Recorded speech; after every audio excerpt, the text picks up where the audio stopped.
அவரு ஒரு வித்தியாசமான ராஜா. எந்த வகையில வித்தியாசமானவர்னு கேட்டா, மக்கள் கிட்ட வரி வசூல் பண்றதுல கொஞ்சம் வித்தியாசமானவர்.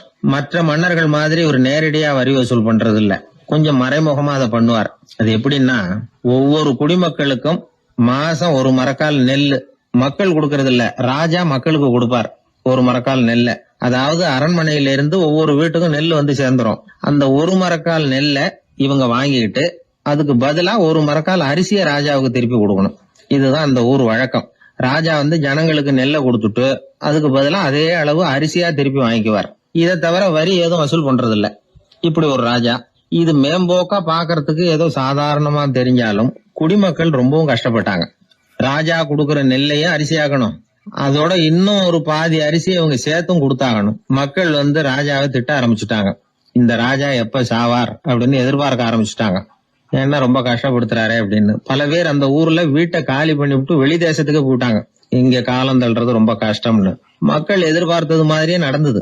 அந்த மன்னன் நோய் வந்து படுத்த படுக்கை ஆயிட்டான். ராஜா இப்படி சாக கிடக்குறாருன்னு தெரிஞ்சும் மக்கள் யாருமே வந்து பாக்கல. எப்படி பாப்பாங்க? அவர் தான் எப்ப போவாருன்னு பாத்துக்கிட்டு இருக்கிறாங்களே. என்ன ஏன் யாருமே வந்து பார்க்க மாட்டேங்கிறாங்க நம்ம குடிமக்கள்ல அப்படின்னு மந்திரி கிட்ட கேட்டார் ராஜா. நம்ம ஊர்ல மக்கள் எங்க இருக்காங்க பாக்குறதுக்குன்னாரு அவரு. ஏன் என்னாச்சு அவங்களுக்குன்னு கேட்டார். அமைச்சர் அப்பதான் அரசனுக்கு அவன் பண்ணின தவற வந்து சுட்டி காட்டினார். மக்களுக்கு இழைத்த கொடுமையை எடுத்து சொல்லி புரிய வச்சார். அதுக்கப்புறம் தான் மன்னருக்கு ஞானோதயம் வந்தது. செய்த பாவங்களை எண்ணி வருத்தப்பட்டான். மெதுவா அமைச்சர் பக்கம் திரும்பி, எங்க என் புள்ளன்னு கேட்டான். அவர் எங்கேயாவது ஊர் சுத்திக்கிட்டு இருப்பார், சூதாட்ட விடுதிகள்ல கிடப்பார் அப்படின்னாரு அமைச்சர். அவன் எங்க இருந்தாலும் உடனே அழைச்சிட்டு வாங்கன்னு உத்தரவு போட்டார் ராஜா. அடுத்த நாளே இளவரசனை கொண்டாந்து நிறுத்தினாங்க. தந்தையே, என்ன செய்யணும்னா சொல்லுங்க அப்படின்னு கேட்டான் இளவரசன். அவர் சொன்னார், மகனே, மக்களுக்கு வந்து நான் பொல்லாதவன் ஆயிட்டேன், அவங்க எல்லாம் என்ன நல்லவன்னு சொல்லணும். அப்படி அவங்கள சொல்ல வைக்க வேண்டியது உன்னோட பொறுப்புன்னார். தந்தையே, நீங்க வந்து கவலைப்படாதீங்க, உங்களை ரொம்ப ரொம்ப நல்லவர்னு மக்கள் சொல்லும்படியாக நான் செய்யறேன் அப்படின்னா பையன்.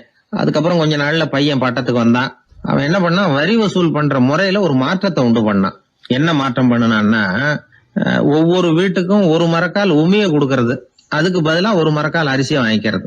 அப்பா என்ன பண்ணாரு, நெல்லை கொடுத்துட்டு அரிசியா வாங்கினார். இவன் மகன் வந்து உமிய கொடுத்துட்டு அரிசியா வாங்கினான். கொஞ்ச காலம் ஆச்சு.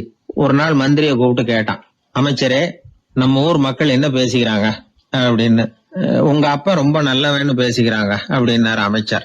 எப்படி இருக்கு பாருங்க, இவன் பண்ற கொடுமையில அப்பன் ரொம்ப நல்லவன் ஆயிட்டான். அதாவது இளவரசனை விட பழைய மன்னரே ரொம்ப நல்லவர், ரொம்ப பாதி கஷ்டம் தான் இது முழு கஷ்டம்ங்கிறது மாதிரி ஆயிட்டுது. எப்படியோ அப்பாவுக்கு கொடுத்த வாக்க புள்ள காப்பாத்தி விட்டான். அதாவது மன்னர் ரொம்ப நல்லவர்னு சொல்ல வைக்கிறேன்னு தானே சொன்னான், அதே மாதிரி சொல்ல வச்சுட்டான். இந்த காலத்துல இது மாதிரி அப்பாவுக்கு உதவுற பிள்ளைகள் உண்டு.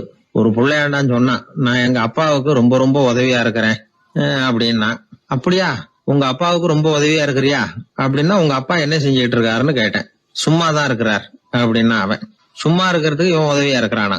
இப்படி இருக்கிறாங்க. அதாவது நல்லவன் அப்படின்னு பேர் வாங்குறது ரொம்ப கஷ்டம். அதை வந்து எந்த வகையில வாங்கணும்னு முடிவு பண்றதுதான் முக்கியம்.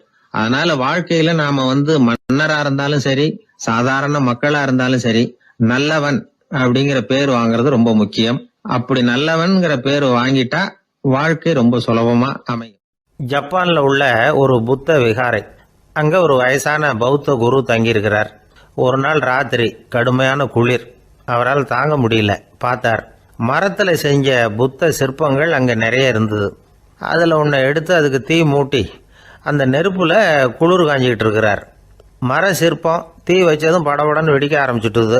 அந்த சத்தத்தை கேட்டதும் அந்த புத்த விகாரையின் குருக்கள் வெளியில ஓடி வந்தார்.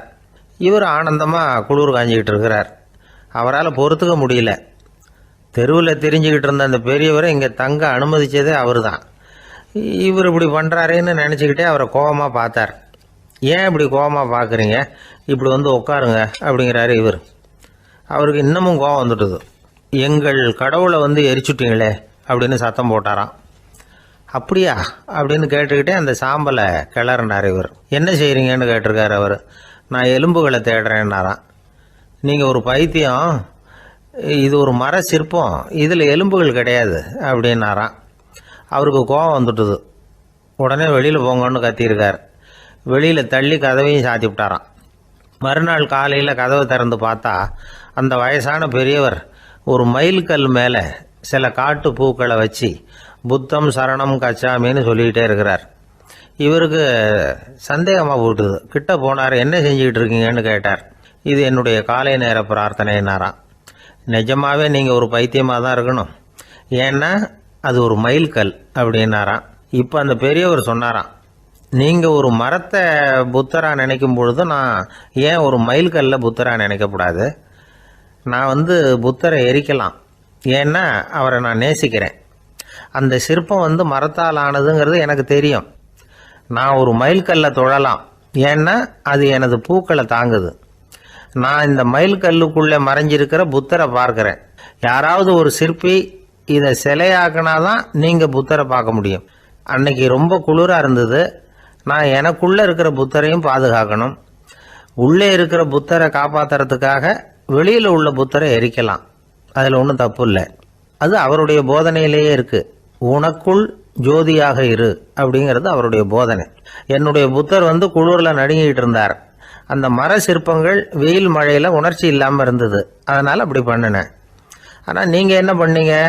நான் ஒரு மர புத்தரை எரிச்சதுக்காக உயிருள்ள புத்தரை வெளியில் தள்ளி கதவை சாத்தினீங்க அப்படின்னாராம் அந்த பெரியவர். உண்மையான பக்திங்கிறது இதுதான். அதாவது உனக்குள் ஜோதியாக இரு அப்படின்னு புத்தர் சொன்னார் இல்லையா, அது மாதிரி தனக்குள் ஜோதியாக இருக்கிற இந்த காலத்து ஆசாமிகள் நிறைய பேர் உண்டு. எப்பவும் போதையிலேயே இருக்கிறவங்க. ஒரு நாள் நடு ராத்திரி ஒரு மது கடையில் ஒரு ஆள் அங்குள்ள சிப்பந்திகள் கிட்ட கேட்டுக்கிட்டு இருக்கிறான். மறுபடியும் இந்த கடை எப்போ திறப்பாங்கன்னு கேட்டானா. நாளைக்கு காலையில் 8 மணிக்கு திறப்பாங்க அப்படின்னு நானா அங்கே இருந்த ஆள். அவன் திருப்பி திருப்பி அதையே கேட்டுக்கிட்டு இருக்கான். இவனுக்கு பதில் சொல்லி சொல்லி அழுத்து போச்சு. அதான் சொல்கிறேன் ஐயா, நாளைக்கு காலையில் வா அப்படின்னாங்களாம். அதுக்கு இவன், நான் வர்றதுக்காக கேட்கலையா, நேத்திக்கு வந்தவன் உள்ளேயே மாட்டிக்கிட்டேன், வெளியில் போகிறதுக்காக கேட்டேன் அப்படின்னா. என்னுடைய நண்பர் ஒருத்தர், அவர் விரல்ல நகமே இருக்காது. என்ன காரணம்னு நினைக்கிறீங்க? எல்லாத்தையும் அவரே கடிச்சு துப்பிடுவார். அப்படி ஒரு பழக்கம். சின்ன குழந்தைகள் நகம் கடிக்குது, விரல் சூப்புது. இதுக்கு என்ன காரணம் தெரியுமா? குழந்தைகள் மனசுல ஏற்படக்கூடிய ஒருவித பாதுகாப்பின்மை, இன்செக்யூரிட்டி, அல்லது தான் சரியா கவனிக்கப்படல அப்படிங்கிற எண்ணத்தோட வெளிப்பாடு தான் அது அப்படிங்கிறாங்க டாக்டர்கள். சில இடங்கள்ல 2வது குழந்தை பிறந்த உடனே பெரியவர்கள் கவனம் முதல் குழந்தைகிட்ட இருந்து கொஞ்சம் விலகி 2வது குழந்தைகிட்ட போயிடும். அந்த சமயத்துல முதல் குழந்தைக்கு இந்த பழக்கம் ஏற்படுறதுக்கு வாய்ப்பு உண்டா. சில குடும்பங்கள்ல கணவன் மனைவி 2 பேருமே வேலைக்கு போறவங்களா இருப்பாங்க. குழந்தை ரொம்ப நேரத்துக்கு பெற்றவங்களை பிரிஞ்சு இருக்க வேண்டிய சூழ்நிலை இருக்கும். குழந்தை ஒரு பாதுகாப்பின்மையை உணர ஆரம்பிக்கும். இந்த பழக்கம் வந்துடும். அதனால ஒரு குழந்தைக்கு தான் ஒதுக்கப்படுறோம் அப்படிங்கிற நினைப்பு வராம பாத்துக்கணும். வளர்ந்த குழந்தைகளும் நகம் கடிக்கும். வயசானவங்க கிட்டையும் இந்த பழக்கம் இருக்கும். இது ஒரு மனச்சிதைவின் வெளிப்பாடு அப்படிங்கிறாங்க மனநல நிபுணர்கள். அம்மா அப்பா திட்டினாலும் சரி, அல்லது ஆசிரியர் திட்டினாலும் சரி, இந்த பழக்கம் வந்துடும். நாம தவறு பண்ணிட்டோம் அப்படிங்கிற நினைப்பு வர்ற சமயம் நகம் கடிக்க ஆரம்பிச்சிருவோம். ஏதோ ஒண்ணு அடையணும் அப்படின்னு நினைக்கிறோம், அதை அடைய முடியல. இப்படி ஒரு ஏக்கம் வர்ற சமயத்திலேயும் சில பேர் நகத்தை கடிக்க ஆரம்பிச்சிருவாங்க. ஒரு பெரிய அதிகாரி, தனியார் நிறுவனத்துல வேலை பார்க்கிறவரு, அவரு டென்ஷன் ஆயிட்டாருன்னா உடனே அறைக்கு அதை சாத்தி விடுவாங்களாம். அவரே சாத்திக்குவாராம். அப்படி சாத்திக்கிட்டு உள்ள எதையாவது வெறிச்சு பார்த்துக்கிட்டே நகத்தை கடிக்க ஆரம்பிச்சிருவாராம். இந்த பழக்கம் உலகம் பூரா உண்டு. நகம் கடிக்கிறவங்களை அந்த பழக்கத்திலிருந்து மீட்கிறதுக்கு என்ன வழி அப்படின்னு லண்டன்ல உள்ள அழகியல் நிபுணர்கள் யோசனை பண்ணி பார்த்துருக்குறாங்க. சில ஆய்வுகள் பண்ணி பார்த்தாங்களாம். அவங்க என்ன பண்ணாங்க தெரியுமா? நகம் கடிக்கிற பழக்கம் உள்ளவங்களையெல்லாம் தேடி பிடிச்சாங்க. அவங்களையெல்லாம் 3 பிரிவா பிரிச்சுக்கிட்டாங்க. ஒரு பிரிவு கிட்ட என்ன சொன்னாங்கன்னா, உங்களுக்கு நகத்தை கடிக்கணுங்கிற நினைப்பு வர்றப்போவெல்லாம் டைரி எழுத ஆரம்பிச்சிருங்க அப்படின்னாங்களாம். இன்னொரு பிரிவு கிட்ட, உங்களுக்கு அந்த நினைப்பு வர்றப்போவெல்லாம் உங்க நகத்துக்கு வண்ணம் பூச ஆரம்பிச்சிருங்க, அழகுபடுத்த ஆரம்பிச்சிருங்க, நெயில் பாலிஷ் போடுறாங்களே அது மாதிரி. அப்படி ஒரு யோசனை சொல்லியிருக்காங்க. 3வது குழுவினர்கிட்ட, உங்களுக்கு நகத்தை கடிக்கணுங்கிற எண்ணம் வர்றப்போவெல்லாம் விரல்களை இறுக்கமா மூடி வச்சுக்கிட்டு வேற விஷயங்கள்ல கவனம் செலுத்துங்க அப்படின்னு சொன்னாங்களாம். இப்படி 3 வித முயற்சி பண்ணி பார்த்ததுல கடைசியா அவங்க என்ன கண்டுபிடிச்சாங்க தெரியுமா? 3வது குழு செஞ்சதுல நல்ல பலன் கிடைச்சதாம். அதாவது நகம் தெரியாதபடிக்கு விரலை இறுக மூடிக்கிட்டு வச்சுக்கிட்டோம்னா அந்த பழக்கம் மாறுதான். அப்படி இருந்தவங்க கிட்ட இந்த நகம் கடிக்கிற பழக்கம் மெதுவா குறைஞ்சு போச்சான். அதனால நகம் கடிக்கிற பழக்கம் உள்ளவங்க இதை முயற்சி பண்ணி பார்க்கலாம். ஒரு ஆள் இருந்தார், அவருக்கு எப்ப பார்த்தாலும் நகத்தை கடிச்சுக்கிட்டே இருக்கணும், அப்படி ஒரு பழக்கம். அதனால அவர் விரல்ல எப்பவும் நகை இருக்கிறது இல்ல, விரல் இருக்கிறதே பெரிய ஆச்சரியம். அவருக்கு திடீர்னு உடம்புல அரிப்பு, சொரிஞ்சிக்க முடியல, அரிப்பும் நிக்கல. ஒரு வாரம் தொடர்ந்து கஷ்டப்பட்டார். கடைசியா ஒரு டாக்டர் கிட்ட ஓடினார். அவர் எல்லாத்தையும் விவரமா கேட்டுக்கிட்டு கடைசியா கொஞ்சம் மாத்திரை கொடுத்து வேலைக்கு ஒண்ணு சாப்பிடு அப்படின்னாராம். இந்த மாத்திரை எதுக்கு டாக்டர்? அரிப்பு நிக்கிறதுக்கா அப்படின்னாராம். இல்ல நகம் வளர்றதுக்காக அப்படின்னாராம் இந்த டாக்டர். ஒருத்தர் ரொம்ப அவசரமா வந்தார். சார், மனுஷன் நிம்மதியா இருக்கிறதுக்கு என்ன வழின்னு கேட்டார். சீக்கிரமா ஒரு கல்யாணத்தை பண்ணீங்க, எல்லாம் சரியா போடும் அப்படின்னோம். அவர் ஒரு மாதிரியா பார்த்தார். ஏற்கனவே எனக்கு கல்யாணம் ஆயிட்டுது சார், அதனால தானே நிம்மதியா இருக்கிறதுக்கு வழி கேட்கறேன் அப்படின்னார். சரி, இவர் ஒரு மாதிரியான கேஸ் அப்படின்னு நினைச்சுக்கிட்டு நம்ம கிட்ட இருந்த ஒரு சின்ன புத்தகத்தை அவர்கிட்ட தூக்கி கொடுத்தோம். இதை படிச்சு பாருங்கன்னு. கல்யாணத்துக்கு பிறகும் சந்தோஷமா இருக்கிறதுக்கு என்ன வழி அப்படிங்கிற கேள்விக்கு அந்த புத்தகத்துல விளக்கம் இருந்தது. கணவன் மனைவிக்குள்ள சிக்கல் வராம இருக்கிறதுக்கு அதுல சில வழிகளை சொல்லி கொடுத்துருக்குறாங்க. அதெல்லாம் என்னென்ன அப்படிங்கறத இப்ப பார்க்கலாமா? குடும்பம்னு இருந்தா கோபம் வரதான் செய்யும், அது வந்துட்டு போகட்டும், பரவாயில்ல. ஆனா அந்த கோபம் ஒரே நேரத்துல 2 பேருக்கும் வந்துடாம பாத்துக்கணும். ஒரு சமயத்துல யாராவது ஒருத்தர் தான் கோபப்படணும், அடுத்தவங்க அமைதியா இருக்கணும். அதுக்கப்புறம் இவர் அமைதியான உடனே அவங்க ஆரம்பிச்சுக்கலாம். கோபமா ஏதாவது சொன்னா உடனே கோபமா பதில் சொல்லக்கூடாது. கொஞ்சம் பொறுத்து கோபம் தீர்ந்த உடனே அந்த பதில சொல்லலாம். அப்போ பதில் கோபமா இருந்தா கூட அது அவ்வளவு பெருசா தெரியாது. அற்ப விஷயத்துக்கெல்லாம் காய்ச்சி மூச்சுன்னு கத்திட்டு இருக்க கூடாது. உங்க 2 பேருக்குள்ள ஒரு தர்க்கம் ஆரம்பம் ஆயிட்டுதுன்னு வச்சுக்கோங்க. கடுமையா 2 பேரும் விவாதம் பண்றீங்க. உங்கள ஒருத்தர் இதுல ஜெயிக்கணும்னா அது நீங்களா இருக்க வேணாம், அடுத்தவங்க ஜெயிக்கிறதுக்கு நீங்க துணையா இருங்களேன். அப்படின்னா நீங்க கொஞ்சம் விட்டு கொடுக்கணும், அவ்வளவுதான். ஏதாவது குத்தம் சொல்லணுமா, செஞ்ச தப்ப சுட்டி காட்டணுமா, விமர்சனம் பண்ணணுமா, பண்ணுங்க, வேணான்னு சொல்லல. ஆனா சொன்னதை அப்படி சொல்றத கொஞ்சம் அன்பா இதமா சொல்லுங்க. எப்போ நடந்த தவறுகளை எல்லாம் இப்போ போய் மறுபடியும் ஞாபகப்படுத்திட்டு இருக்க வேண்டாம். நான் அப்பவே சொன்னேன் இந்த புடவை வேணாம்னு, நீங்க தான் கேட்கல, இப்ப பாருங்க கிழிஞ்சு போச்சு இப்படின்னு கத்துனாங்க ஒரு அம்மா. எப்போ சொன்னீங்கன்னு கேட்டா ஒரு 10 வருஷத்துக்கு முன்னாடி தீபாவளி சமயத்துல அப்படிங்கிறாங்க. அது என்ன இன்னும் அப்படியே புதுசாகவா இருக்கும்? உங்களுக்கு அவர் தான் பெருசு, அவருக்கு நீங்க தான் பெருசு. அதை விட இந்த உலகத்துல வேற எதுவும் முக்கியம் இல்லைன்னு நினைக்கணும். நீ தான் என்னுடைய உலகம்னு எத்தனை தடவை சொல்லியிருப்பீங்க? அதெல்லாம் வெறும் வசனமா போயிடக்கூடாது. ஏதாவது ஒரு பிரச்சனையை பத்தி கடுமையா விவாதம் பண்ணிட்டு இருக்கீங்க, அதை அப்படியே பாதியில விட்டுட்டு படுக்கைக்கு போயிடக்கூடாது. சொச்சத்தை நாளைக்கு பேசிக்கலாம்னு. அப்படி போனா தூக்கம் வராது. பிரச்சனையை ஒரு முடிவு பண்ணிக்கிட்டு அதுக்கப்புறமா தூங்க போகணும். ஒரு நாள்ல ஒரு தடவையாவது உங்க ஜோடியை பாராட்டி நல்ல விதமா கனிவா ஒரு வார்த்தை சொல்லணும் அப்படின்னு தீர்மானம் பண்ணீங்க. ஏதாவது தப்பு பண்ணிவிட்டீங்கன்னா பரவாயில்ல, அதை ஒத்துக்கிறதுக்கும் மன்னிப்பு கேட்கறதுக்கும் தயாரா இருக்கணும். அது ஒன்றும் கேவலம் கிடையாது. வீட்டுக்குள்ள தானே கேட்க போறீங்க, வெளியில யாருக்கு தெரிய போதும்? எப்படியோ உங்களுக்குள்ள ஒரு சமரசம் ஆனா சரிதான். ஒரு தகராறுன்னு எடுத்துக்கிட்டா குறைஞ்சபட்சம் அதுக்கு 2 பேர் தேவை. தனியாவே உட்காந்துக்கிட்டு நான் இப்ப தகராறு பண்ணிட்டு இருக்கிறேன் அப்படின்னு யாரும் சொல்ல முடியாது. 2 பேர் தகராறு பண்றாங்கன்னா பொதுவா அந்த 2 பேர்ல யாரு அதிகமா பேசுறாங்களோ அவங்க பேர்ல தான் தப்பு இருக்கும். அதை மனசுல வச்சுக்கணும். இதெல்லாம் தான் அந்த புத்தகத்துல போட்டிருக்கிற வழிமுறைகள்.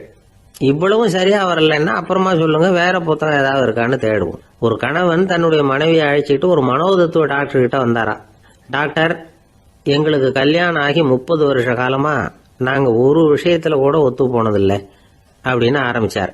உடனே அந்த அம்மா குறுக்கிட்டு, அது 30 வருஷம் இல்ல 32 வருஷம் அப்படின்னாங்களாம். ஐயா, என்னுடைய நூல் வெளியீட்டு விழாவுக்கு அவசியம் நீங்க வரணும் அப்படின்னு கூப்பிட்டார் ஒருத்தர். எப்போ வரணும்னு கேட்டேன். அடுத்த வாரம்னார். சரி, புத்தகம் தயாராகிட்டுதா அப்படின்னு. நாளைக்கு தான் அச்சிக்க கொடுக்க போறேன்னார். என்னங்க இது, புத்தகம் அச்சிடுறதுக்கு முன்னாடியே அழைப்புதழை அச்சடிச்சு விட்டீங்களே அப்படின்னு கேட்டேன். அதனால என்னங்க, அந்த காலம் மாதிரி அப்போல்லாம் அச்சுக்கலை எவ்வளவோ முன்னேறியாச்சுங்க. Linotype, monotype, phototype, laser, இப்படி என்னென்னமோ வந்தாச்சு. இன்னைக்கு கொடுத்தா நாளைக்கே புத்தகம் தயார் அப்படின்னார். இப்படி இந்த அளவுக்கு முன்னேறி இருக்கிற இந்த அச்சுக்கலை ஆரம்பத்தில் எப்படி இருந்தது தெரியுமா? அந்த காலத்தில் காகிதம்னா என்னன்னே தெரியாது. அப்படி ஒன்று கண்டுபிடிக்கப்படவே இல்லை. அப்போல்லாம் எதையாவது ஒன்று எழுதணும்னா அதுக்கு ஆட்டு தோலை தான் பயன்படுத்தி இருக்கிறாங்க. கண்ணுக்குட்டி தோல் கூட அதுக்கு உபயோகப்பட்டு தான். ஐரோப்பாவில் இருந்த பாதிரியார்கள் தோல்ல எழுதப்பட்ட புத்தகத்தை தயாரிக்கிறதுல ரொம்ப கெட்டிக்காரங்களாம். எகிப்து, அப்புறம் மத்திய தரைக்கடல் ஓரத்தில் உள்ள நாடுகள், இங்கெல்லாம் தோல் தான் எழுதுபொருளாக பயன்பட்டு வந்திருக்குது. ஆனால் நம்ம நாட்டில் ஓலைச்சுவடிகளை எழுத்துக்கு பயன்படுத்தி இருக்கிறாங்க. எழுதுறதுக்கு தோலை பயன்படுத்தினவங்க பிறகு பேப்பரைஸ் அப்படிங்கிற கோரை புல்லை வந்து அதுக்கு பயன்படுத்தினாங்களாம். இதெல்லாம் அப்படி கொஞ்சம் கொஞ்சமாக கண்டுபிடிச்சிட்டு வந்திருக்கிறாங்க. அந்த புல்லை வந்து கச்சிதமாக நறுக்க வேண்டியது, நல்லா பதப்படுத்த வேண்டியது, அதுக்கப்புறம் அதில் எழுத வேண்டியது, அவ்வளவுதான். பேப்பருங்கிற சொல்லே இந்த பேப்பைரஸ் அப்படிங்கிறதுலேருந்து வந்தது தான். அதுக்கப்புறம் தான் காகிதம் வந்தது. இதை முதல்ல சீன நாட்டில் தான் கண்டுபிடிச்சாங்க. அது வந்த பிறகு அச்சு எந்திரம் கண்டுபிடிக்க வேண்டிய அவசியம் ஏற்பட்டது. அதை கண்டுபிடிச்சவர் ஜெர்மானிய அறிவியல் அறிஞர் ஜான் கூட்டன்பர்க். அச்சு கலைக்கு அடித்தளம் அமைச்சவர் அவர் தான். ஜெர்மனியில் மெயின்ஸ் அப்படிங்கிற ஊரில் 1399 பிறந்தார். அவரோட மாமன் ஒருத்தர் உலோக வேலையில் வல்லவர். அவர்கிட்ட இந்த வேலையை கற்றுக்கிட்டார். அதோட வைர கற்களை வந்து பட்டை தீட்டுறதுலையும் ரொம்ப தேர்ச்சி பெற்றிருந்தார். இளம் வயசுலேயே சும்மா இருக்க மாட்டாராம். எதை செஞ்சாலும் அதை திறமையாக செய்வாராம். அவர் தான் முதல்ல மர அச்சு எழுத்துக்களை உருவாக்கினார். அது மேலே மை தடவி பிரதிகள் எடுத்தார். அதுக்கப்புறம் உலோக எழுத்துக்கள், முதல்ல காரியம், அப்புறம் இரும்பு, அப்புறம் கலப்பு உலோகம், பிறகு அச்சடிக்கிறதுக்கு எந்திரம் ஒன்றையும் உருவாக்கினார். முதல்ல பைபிள் அச்சடித்தார். 1468 அவர் இறந்து போனார். 16ஆம் நூற்றாண்டில் மேலை நாடுகளில் இருந்து மர எழுத்துக்களை கொண்டுகிட்டு வந்து தமிழ்நாட்டில் கிறிஸ்துவ நூல்களை அச்சிட்டாங்க. அப்போல்லாம் வந்து அச்சகங்கள் வந்து போதிய அளவுக்கு இங்கே இல்லை. அதுக்கு என்ன காரணம்னா, இந்தியர்கள் வந்து அச்சகங்களை நடத்தக்கூடாது அப்படின்னு சட்டம். 1835 வரைக்கும் அந்த சட்டம் வந்து நடைமுறையில் இருந்தது. இந்த நிலைமையில் அங்கேயும் இங்கேயுமா 1-2 அச்சகங்கள் ஆரம்பமாச்சு. 1713 தரங்கம்பாடியில் லூத்தரன் மிஷன் அச்சகம், அதே ஆண்டில் சென்னையில் SPCK அச்சகம். இது ரெண்டும் தான் இந்தியாவில் முதல்ல தொடங்கப்பட்ட அச்சகங்கள். ஆட்டுத்தோல்லையும் ஓலைச்சுவடியிலையும் எழுதப்பட்ட எழுத்துக்கள் இன்னைக்கு எங்கேயோ போயிட்டுது. ஆனால் நம்ம ஊரில் எழுத்தாளர்கள் நிலைமை தான் ஒன்றும் சொல்லிக்கிறது மாதிரி இல்லை. நம்ம ஆள் ஒருத்தர் சொன்னார், சார், நான் சொந்தத்தில் ஒரு அச்சாபீஸ் வச்சுருந்தேன், இப்போவும் வச்சுருக்கிறேன். அதனால் என்னுடைய படைப்புகளை புத்தகமாக வெளியிடுறதுல எனக்கு ஒன்றும் கஷ்டம் இல்லை. வருஷத்துக்கு ஒரு புத்தகம் எழுதி வெளியிட்டுருவேன். 15 வருஷமாக இலக்கிய உலகத்துக்கு இப்படி சேவை செஞ்சுக்கிட்டு வர்றேன். ஆனால் இந்த வருஷம்தான் வாசகர்கள் வந்து எனக்கு பாராட்டு விழா நடத்தியிருக்கிறாங்க அப்படின்னார். இந்த வருஷம் அப்படி என்ன விசேஷம் அப்படின்னு கேட்டோம். இந்த வருஷம்தான் நான் எந்த புத்தகம் எழுதி வெளியிடாமல் இருந்தேன், அதுக்காகத்தான் எனக்கு இந்த பாராட்டு விழா அப்படின்னார். ஒரு சின்ன பையன் வந்தான்.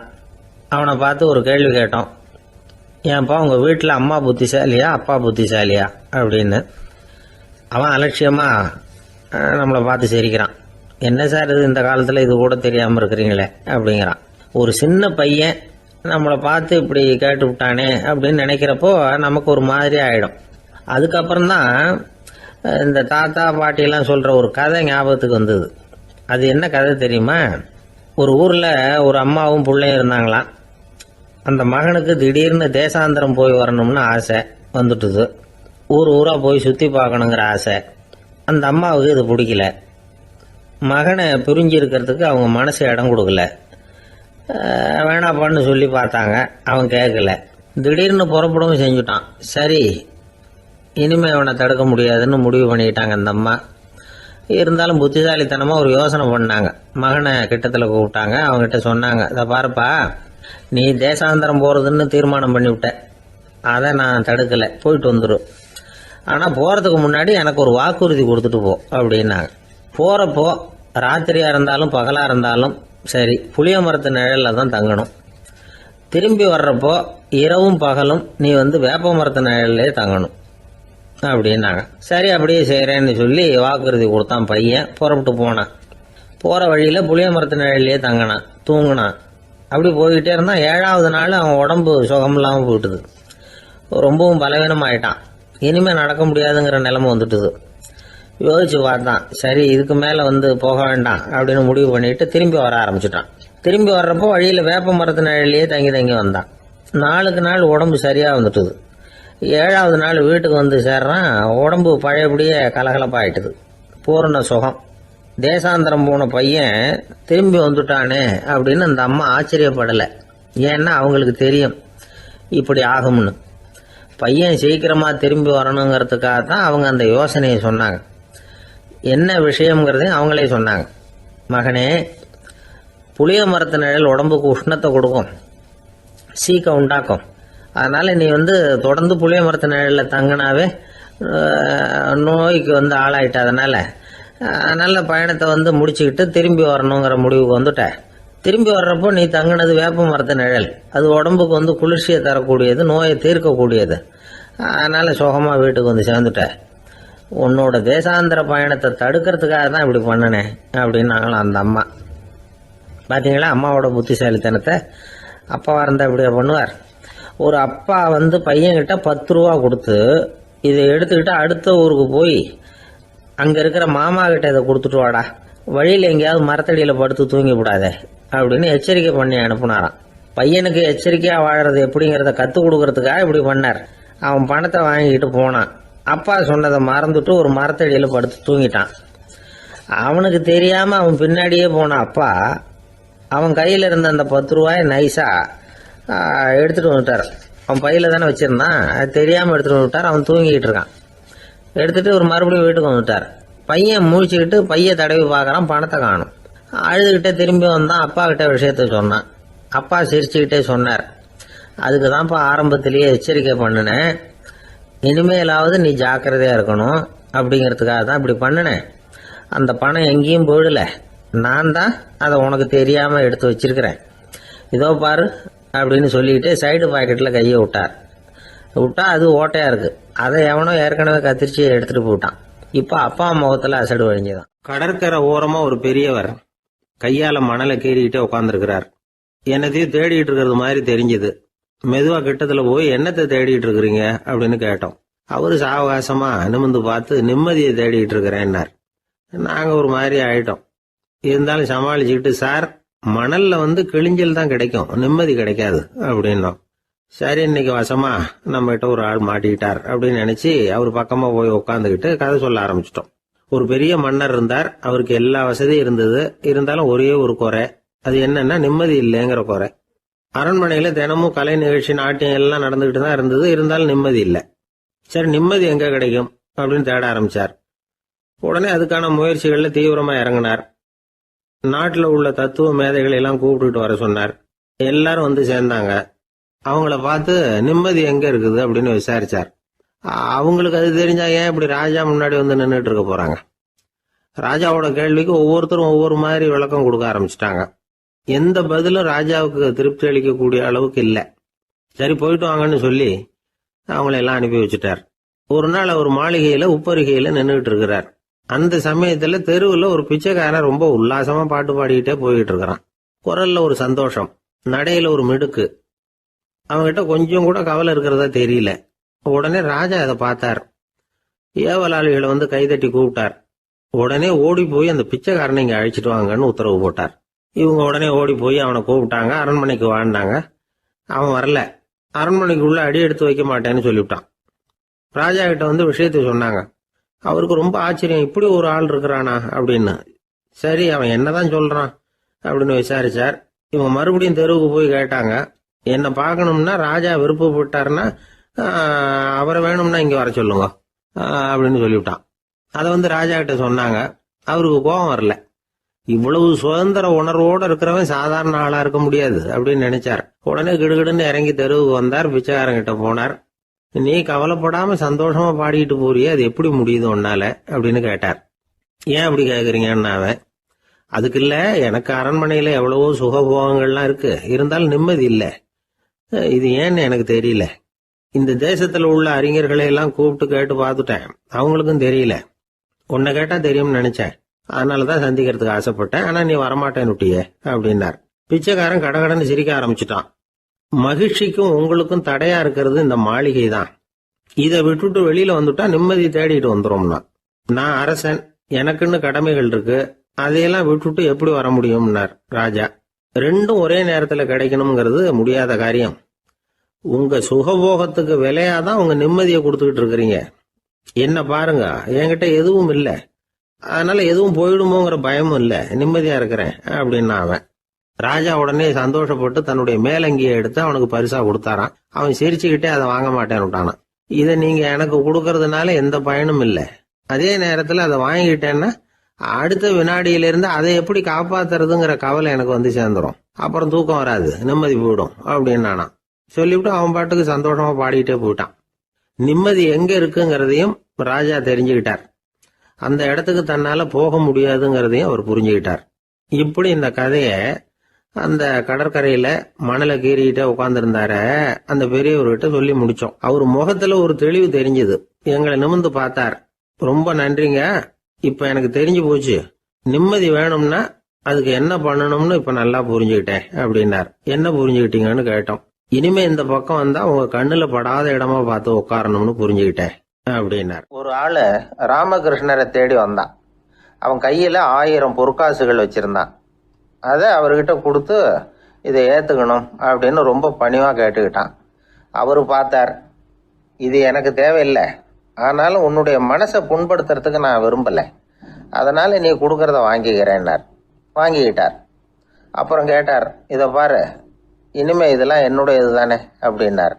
ஆமாம், அதையெல்லாம் நான் உங்களுக்கே கொடுத்துட்டேன். அவன் சரி, இப்போ நீ எனக்காக ஒரு காரியம் பண்ணணும்னார். என்ன செய்யணும்னு சொல்லுங்கன்னா, இந்த நாணயங்களையெல்லாம் எடுத்துக்கிட்டு போய் கங்கை நதியில் எரிஞ்சுட்டு வா அப்படின்னார். இவனுக்கு அதிர்ச்சியாக போச்சு. என்ன பண்ணுறது, இனிமேல் அது முடியாதுன்னு சொல்ல முடியாது. ஏன்னா அந்த நாணயங்களையெல்லாம் அவருக்கே கொடுத்துட்டான். இனிமேல் அதெல்லாம் இவனுடையது இல்லை. பேசாமல் அவ்வளவே அள்ளிக்கிட்டு ஆத்தங்கரைக்கு போனான். போனவன் ரொம்ப நேரம் திரும்பியே வரல. ராமகிருஷ்ணருக்கு சந்தேகம், என்ன ஆச்சு அந்த மனுஷனுக்கு, காசுகளோடு அந்த கங்கையில் குதிச்சுட்டானா, போகும்பொழுதே ஒரு மாதிரியாக தான் போனான், போய் என்னன்னு பார்த்துட்டு வாங்க அப்படின்னார். அங்கே இருந்த ஒருத்தர் ஓடி போய் பார்த்தார். அவர் போய் பார்க்கும்பொழுது அவன் அங்கேயே இருந்தான். அதுக்கப்புறம் அவர் திரும்பி வந்தார். வந்து விவரத்தை சொன்னார். அதாவது அவன் கங்கை கரையில் உட்காந்துக்கிட்டு ஒவ்வொரு நாணயமாக 1 2ன்னு எண்ணி எண்ணி வீசிக்கிட்டு இருக்கிறான்.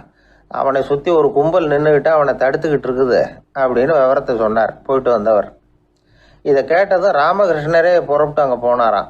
என்ன இப்படி பண்ணிகிட்டு இருக்கிற, நான் உன்னை அந்த நாணயங்களை கங்கையில் வீசி எறிய சொன்னேன், நீ ஏன் அதை எண்ணிக்கிட்டு இருக்கிற அப்படின்னார். பழக்கம்தான் காரணம், நான் ஒவ்வொரு நாளும் ஒவ்வொன்றா சேமித்து வச்சேன். இன்றைக்கி என்கிட்ட நிறைய இருக்குது, உங்களுக்கு ஒரு 1000 நாணயங்களை கொடுக்கணுங்கிறது என்னோட ஆசை அப்படின்னா. இப்போ ராமகிருஷ்ணர் சொன்னார், ஒரே நேரத்தில் எல்லாத்தையும் சம்பாதிச்சிருந்தா நீ எண்ணுறது பொருத்தமாக இருக்கும். எல்லாத்தையும் இழக்கும்போது ஒவ்வொன்றா எண்ணிக்கிட்டு இழக்கிறதுங்கிறது சரியான செயல் இல்லை. அதனால் ஒரே தடவையாக எல்லாத்தையும் தூக்கி எறிஞ்சிடும் அப்படின்னார். இது இழப்பது அப்படிங்கிற ஒரு உயர்ந்த நிலை. இதை நாம் யதார்த்த வாழ்க்கையில் சம்மந்தப்படுத்தி பார்த்து குழப்பிக்கிட்டு இருக்கக்கூடாது. இழக்கிறேன்னு சொல்லிக்கிட்டு இருக்கிற காசையெல்லாம் ஆற்றுலையும் குளத்துலையும் கொண்டு போய் எறிஞ்சிட்டு வாங்க அப்படின்னு உபதேசம் பண்ணுறதாக யாரும் நினச்சிடக்கூடாது. இதில் நாம் புரிஞ்சிக்க வேண்டியது என்னென்னா, எதையாவது ஒன்றை இன்னொருத்தருக்கு கொடுக்கணும் அப்படின்னு விருப்பப்பட்டால் அதை மனப்பூர்வமாக கொடுத்துடணும். கொடுத்துட்டு அதையே நினச்சிக்கிட்டு இருக்கக்கூடாது. நம்மால் ஒருத்தர் ஒரு 100 ரூபா நோட்டை தன்னுடைய நண்பர் ஒருத்தர்கிட்ட கொடுத்து, இது உனக்கு தான் வச்சுக்கோ அப்படின்னார். அவர் பார்த்தார், இது இனிமேல் எனக்கு தானே சொந்தம் அப்படின்னார். ஆமான்னார் அவர். அப்படின்னா எனக்காக நீ ஒரு உதவி செய்யணும்னார். சொல்லுங்க செய்கிறேன்னார் அவர். இந்த 100 ரூபா நோட்டை தீ வச்சு கொளுத்தி விடுனார். இவர் அதிர்ச்சியாகி அவரை பார்த்தார். இப்போ அவர் சொன்னார், நீ எனக்கு அன்பாக கொடுத்தது இது, இந்த நோட்டு கள்ள நோட்டுங்கிறது எனக்கு முன்னாடியே தெரியும், சீக்கிரம் கொளுத்தி விடு, அதுதான் நம்ம 2 பேருக்குமே நல்லது அப்படின்னாராம் அவர். ராமகிருஷ்ணர் வாழ்ந்த காலத்தில் நடந்த ஒரு நிகழ்ச்சி இது. அப்போ ஒரு ஓவியர் இருந்தாராம். அவருக்கு ஒரு ஆசை, ராமகிருஷ்ணர் படத்தை வரையணும், அதை அவர்கிட்டயே கொண்டுட்டு போய் காட்டி அபிப்பிராயம் கேட்கணும். இதுதான் அந்த ஓவியரின் ஆசை. உடனே ராமகிருஷ்ணர் படத்தை வரைஞ்சி முடித்தார். அதை எடுத்துக்கிட்டு போனார். இவர் போன சமயம் அங்கே ராமகிருஷ்ணர் சீடர்களோடு உட்காந்துருக்கிறார். விவேகானந்தர் அங்கே இருக்கிறார். இந்த ஓவியர் கொண்டுகிட்டு போய் தான் வரைந்த ஓவியத்தை அவர்கிட்ட காட்டினார். ராமகிருஷ்ண பரமஹம்சரின் ஓவியத்தை ராமகிருஷ்ணர்கிட்டயே காட்டுறார். ராமகிருஷ்ணர் என்ன பண்ணார் தெரியுமா, அந்த படத்தை பார்த்தார். உடனே அது காலை தொட்டார். குருதேவருடைய இந்த செயல் சீடர்களுக்கு ரொம்ப வியப்பை உண்டு பண்ணிச்சு. சில பேர் மனசுக்குள்ளேயே ரொம்ப குழம்பி போக ஆரம்பிச்சிட்டாங்க, என்ன இப்படி பண்ணுறாருன்னு. என்ன இது அவரோட படம், அவரே அவரோட படத்தின் காலை தொடுறார் அப்படின்னு யோசிச்சாங்க. சில பேர் ஒன்றும் புரியாமல் ஒருத்தர் பார்த்து சிரிச்சுக்கிட்டாங்க. அந்த இடத்துல சீடர்கள் மட்டும் இல்லை, சீடர் அல்லாத பல பேர் இருந்தாங்க. தன்னுடைய காலை தானே தொடர இவருடைய செயல் பற்றி என்ன நினைக்கிறது அப்படின்னு அவங்களும் குழம்பி போய் நிற்கிறாங்க. அந்த படத்தை வரைஞ்சி அவர்கிட்ட காட்டின அந்த ஓவியருக்கும் அதிர்ச்சி. இருந்தாலும் அவர் சீடர் கிடையாது. அதனால் கொஞ்சம் துணிச்சலை வர வச்சுக்கிட்டு கேட்டார், என்னங்க இது, என்னால் என்னுடைய கண்களையே நம்ப முடியல. இது உங்கள் சொந்த உருவப்படம், நீங்கள் உங்கள் சொந்த கால்களையே தொடுறீங்க, இது எங்களுக்கு கொஞ்சம் சங்கடமாக இருக்குதே அப்படின்னார். ராமகிருஷ்ணரின் கண்களில் ஆனந்த கண்ணீர் வழிஞ்சுதான். அவர் சொன்னாராம், இது என்னோட படம்ங்கிறது எனக்கு தெரியும், ஆனால் இது என்னோட படம்ங்கிறதுனால நான் இதோட காலை தொடலை. நீ என்னுடைய சமாதி நிலையை இந்த படத்தில் படம் பிடிச்சி காட்டியிருக்கிற, அதனால் அதோட காலை தொடறேன். சமாதி நிலையில் யார் இருந்தாலும், அது என்னுடைய படமாக இருந்தாலும் சரி அல்லது வேற யாருடைய படமாக இருந்தாலும் சரி, படம் யாருதுங்கிறது முக்கியம் இல்லை. இதில் எது முக்கியம்னா அது தன்னை உணர்ந்த ஒரு உணர்நிலையின் படம். அப்படி இருக்கிறப்போ அதோட காலை நான் தொடணும். அதுக்கு நீங்கள் எல்லாரும் ஏன் சங்கடப்படுறீங்கன்னு எனக்கு தெரியல அப்படின்னாராம். இப்போ தான் அங்கே இருந்த சீடர்களுக்கும் மற்றவங்களுக்கும் விவரம் புரிஞ்சுதான். இதுக்கு முன்னாடி யாரும் செய்யாததை இவர் செஞ்சிருக்கிறார், ஆனால் அவருடைய காரணம் ரொம்ப நியாயமானது அப்படிங்கிறத உணர்ந்தாங்களாம். இதுவரைக்கும் ஆன்மீகத்தில் சமாதி நிலை, அதாவது தன்னை உணர்ந்த நிலை பற்றி புரிஞ்சுக்கிட்டோம். இல்லறத்தில் ஏற்படக்கூடிய சமாதி நிலை பற்றி உங்களுக்கு தெரியுமா? ஒரு அம்மா டாக்டர்கிட்ட வந்து சொன்னாங்களாம், டாக்டர், என் வீட்டுக்காரருக்கு உடம்புல ஏதோ கோளாறுன்னு நினைக்கிறேன், நான் எவ்வளவு நேரம் பேசினாலும் காதில் விழாத மாதிரி உட்கார்ந்துருக்கிறார் அப்படின்னு ஆகலாம். அதுக்கு அந்த டாக்டர் சொன்னாராம், அம்மா, அது உடம்பு கோளாறு இல்லை, அது ஒரு பெரிய திறமை அப்படின்னாராம். ஒரு கணவன் மனைவி எப்போ பார்த்தாலும் அவங்க 2 பேருக்கும் இடையில சண்டை வந்துக்கிட்டே இருந்தது. இதில் என்ன ஆச்சரியங்கிறீங்களா? நான் அதுக்காக சொல்ல வரல, இது வேறு விஷயம். அதாவது சண்டை போடாமல் இருக்கிறதுக்கு வழி சொல்கிற தகவல் இது. நான் சொன்ன அந்த கணவன் மனைவி எப்படின்னா, கணவன் ஒரு வார்த்தை சொன்னால் மனைவி கிட்டேருந்து 2 வார்த்தை பதிலாக வரும். இதுக்கு கணவன்கிட்டேருந்து 4 வார்த்தை பதிலாக வரும். இப்படி வார்த்தைகள் பெருகி போய் கடைசியில் வம்பில் வந்து முடியும். அந்த அம்மா பொறுத்து பார்த்தாங்க, அவங்களால தாக்கு பிடிக்க முடியல. பக்கத்து வீட்லேயும் ஒரு கணவன் மனைவி இருந்தாங்க, அவங்களுக்குள்ள சண்டை வர்றதில்லை. அது எப்படி அவங்களால மட்டும் சண்டை போடாமல் இருக்க முடியுது அப்படின்னு இந்த அம்மாவுக்கு ஆச்சரியம். ஒரு நாள் நேராக பக்கத்து வீட்டு அம்மாக்கிட்டே போய், ஏம்மா, நீங்கள் எப்படி கணவனும் மனைவியும் சண்டை போட்டுக்காமல் இருக்கிறீங்க, அது எப்படி முடியுது உங்களால் அப்படின்னு கேட்டாங்க. அதுக்குன்னு ஒரு மருந்து இருக்குது, அதை சாப்பிட்டா சண்டை வராது அப்படின்னாங்க அவங்க. சரிங்க, அந்த மருந்தை அவர் சாப்பிட மாட்டேன்னு சொல்லிட்டா என்ன பண்ணுறது அப்படின்னு கேட்டிருக்கிறாங்க இவங்க. அந்த மருந்து அவருக்கு இல்லைம்மா, உனக்கு தான் அப்படின்னாங்களாம் அவங்க. அப்படியா, அப்படின்னா கொடுங்க, ரொம்ப நல்லதாக போச்சு.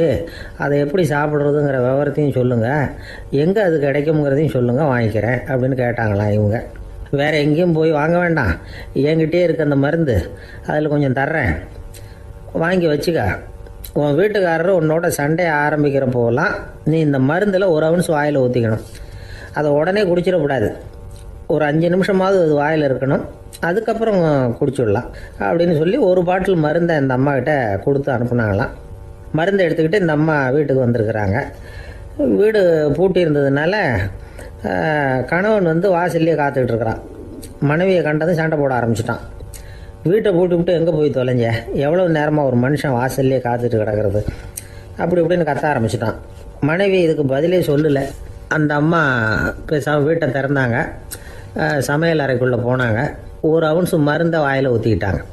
அன்னைக்கு சண்டை வந்து மேற்கொண்டு வளரவே இல்லை, நின்றுட்டுது. மருந்து பரவாயில்லை. அதுக்கப்புறம் பல சந்தர்ப்பங்களில் சண்டை வரும் போல் இருக்கிற போலாம் இந்த மருந்து அதை நிறுத்தியிருக்கு. பிரமாதமான மருந்தாக இருக்குது இதை கொஞ்சம் அதிகமாகவே வாங்கி வீட்டில் வச்சுக்க வேண்டியது தான் அப்படின்னு முடிவு பண்ணிட்டு இந்த அம்மா மறுபடியும் பக்கத்து வீட்டு அம்மாக்கிட்ட போனாங்க. எவ்வளவு விலையானாலும் சரி, நான் காசு கொடுத்து வாங்கி வச்சுக்கிறேன், எந்த கடையில் இருக்குது இந்த மருந்து சொல்லுங்க அப்படின்னு கேட்டாங்க. இந்த மருந்துக்கு விலையே கிடையாதுங்க, இலவசமாகவே கிடைக்கும்னாங்களாம் அவங்க. அது எப்படி விலையில்லாமல் இதை விற்க முடியுது அப்படின்னு கேட்டாங்களாம் இவங்க. அது மருந்தாக இருந்தால் தானே விலை வைக்கிறதுக்கு, அது வெறும் தண்ணி தானே அப்படின்னாங்களாம். வெறும் தண்ணியாக சண்டையை நிறுத்துது அப்படின்ட்டு இருக்காங்க இவங்க.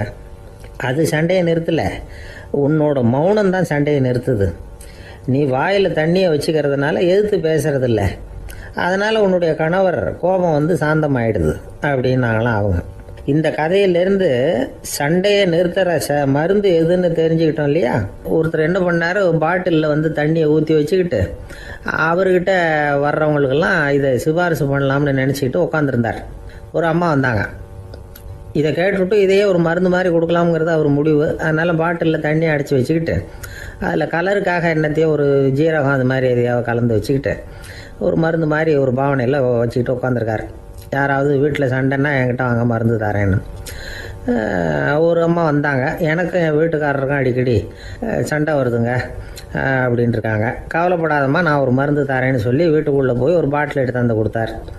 பாட்டிலில் இருக்கிறது என்னங்கிறத சொல்லிவிட்டு அது பேரில் மரியாதை வராது இல்லையா, அதனால் சொல்லலை. அந்த அம்மா வாங்கிட்டு போனாங்க. 4 நாள் கழித்து திரும்பி வந்தாங்க. என்னம்மா வீட்டில் சண்டை நின்று போச்சான்னு கேட்டிருக்காரு இவர். அங்கே நின்று போச்சுங்க, இப்போ உங்ககிட்ட ஆரம்பமாக போகுதுன்னாங்களாம். என்னம்மா அப்படின்ட்டுருக்காரு அவர் பயந்து போய். பின்ன என்னங்க நீங்கள் என்ன மருந்து கொடுத்துருக்குறீங்க என்னங்க அப்படின்னாங்களாம் கோபமாக. அது வெறும் தண்ணி தானே அப்படின்ட்டுருக்காரு இவர். தண்ணியாக இது நல்லா பாருங்கள் அப்படின்னு அந்த பாட்டில் நீட்டினாங்களாம். இவர் வாங்கி பார்த்துருக்காரு. அப்புறம் தான் விஷயம் புரியுது அவருக்கு. இவர் கை தவறுதலாக அவங்க வீட்டில் இருந்த மண்ணெண்ணெய் பாட்டில் எடுத்து அவர்கிட்ட கொடுத்துருக்குறாங்க. அப்புறம் என்ன ஆகும், சண்டை வராமல். அர்ஜுனன் கேட்ட கேள்விக்கெல்லாம் பகவான் கண்ணன் வந்து பதில் சொன்னார். அதுக்கு பேர் பகவத்கீதை. அதே மாதிரி உத்தவன் கேட்ட கேள்விக்கும் அவர் பதில் சொல்லியிருக்கிறார். அதுக்கு என்ன பேருனா உத்தவ கீதைன்னு பேர். அது சரி, உத்தவன்னா யார்? கண்ணனுக்கு சின்ன வயசுலேருந்தே தேர் ஓட்டிக்கிட்டு இருந்தவன் அவன் தான். குருஷேத்திர போர் முடிஞ்சது. அதர்மத்தை அழித்து தர்மத்தை நிலைநாட்டி தர்மனுக்கு முடிச்சு விட்டினார் கண்ணபிரான். அதுக்கப்புறம் துவாரகைக்கு திரும்பினார். தான் வந்த காரியம் முடிஞ்சது. அதனால் இளமையிலிருந்தே தனக்கு தேரோட்டியாக இருந்து வந்த உத்தவனை கூப்பிட்டார். இதை பாருப்பா, உனக்கு வேணுங்கிறத கேளுன்னார். அவன் தனக்குன்னு எதையும் கேட்குறதுக்கு ஆசைப்படலை. இருந்தாலும் கேள்வி கேட்குறதில்ல அவன் ரொம்ப கெட்டிக்காரன். அதனால் கேட்க ஆரம்பித்தான். பரந்தாமா, ராஜசூய யாகத்துக்கு தர்மனை கூப்பிட்டு தன்னுடைய அரண்மனையில் விருந்து வச்சான் துரியோதனன். அதுக்கப்புறம் சூதாட்டத்துக்கு கூப்பிட்டான். தர்மன் வந்து தோல்வி அடைகிற மாதிரி பண்ணிவிட்டான். நீங்கள் தான் முக்காலமும் உணர்ந்தவராச்சே, சூதாட்டத்தில் தர்மர் ஜெயிக்கிறது மாதிரி பண்ணியிருக்கக்கூடாதா? இந்த பகடைக்காயை உருட்டுறப்போ நீங்கள் எதிர்பார்த்தது விழற மாதிரி பண்ணியிருக்கலாமே. சரி, அதுதான் இல்லை. வேடிக்கை பார்த்துக்கிட்டு இருந்த பீமன், அர்ஜுனன், நகுலன், சகாதேவன் இவங்களையும் பணையம் வச்சு ஆடுறப்போவாவது காப்பாற்றிருக்கலாம். அதையும் நீங்கள் செய்யலை. பாவம் அந்த அவல பொண்ணு, ஒன்றும் புரியாத ஒன்றும் தெரியாத அந்த உன்னுடைய சகோதரி திரௌபதி, அந்த பொண்ணை வந்து துச்சாதனன் இழுத்துக்கிட்டு வந்து துகில் உரிகிற கட்டத்தில் காப்பாற்றினியே. இது நியாயமா, முறையா, அறமா? இதுதான் உத்தவன் கேட்ட கேள்வி. இதுக்கு பரந்தாமன் பதில் சொல்கிறார். அப்படி கேள் உத்தவா, தருமனை வந்து துரியோதனன் வந்து சூதாட அழைக்கும் பொழுது என்ன சொன்னான் தெரியுமா? நான் பணையம் வைக்கிறேன், எனக்கு பதிலாக என்னுடைய மாமன் சகுனி பகடைக்காய்களை உருட்டுவான்னு சொன்னான். உடனே தருமன், எனக்கு பதிலாக என்னுடைய மைத்துனன் கண்ணன் வந்து பகடைக்காய்களை உருட்டுவான்னு சொல்லியிருக்கலாமே. அப்படி சொல்லலை. என்ன செஞ்சான் தெரியுமா? துரியோதனன் கூட சூதாட்டத்துக்கு சம்மதிச்சிட்டோம், கடவுளே இது என்னுடைய மைத்துனன் கண்ணபிரானுக்கு தெரியக்கூடாது அப்படின்னு வேண்டிக்கிட்டான். இதனால் தருமன் வந்து எனக்கு வந்து மனசால் தடை போட்டுட்டான். அதனால் அரண்மனைக்கு வெளியிலேயே என்னை கூப்பிடுவாங்கன்னு நான் காத்துக்கிட்டு இருந்தேன். பீமன், அர்ஜுனன், நகுலன், சகாதேவன், திரௌபதி இவங்களை பணையம் வச்சு ஆடுறப்போவாவது கூப்பிடுவாங்கன்னு பார்த்தேன். அப்பவும் அவங்க என்னை கூப்பிடல, நினைக்கல. திரௌபதியை வந்து துச்சாதனன் கூந்தலை பிடிச்சி இழுக்கிறான். அப்போ கூட அவள் தன்னுடைய உடல் பலத்தால் தடுக்கிறதுக்கு முயற்சி பண்ணாலே தவிர என்ன நினைக்கல. துரியோதனன் சபைக்கு இழுத்து செல்லப்பட்ட திரௌபதி அறநூல்களையும் அரச நீதிகளையும் சொல்லிக்கிட்டு இருந்தாலே தவிர என்ன நினச்சே பார்க்கல. துகில் உரிகிற கட்டத்தில் தான் ஹரி ஹரி கண்ணா பரந்தாமன்னு கூப்பிட்டா. அதனால தான் அப்போ போய் நான் காப்பாற்றினேன் அப்படின்னா பரந்தாமன். அப்படின்னா நீ அழைச்சாதான் போவியா, நீயா போக மாட்டியா அப்படின்னு கேட்குறான் உத்தவன்.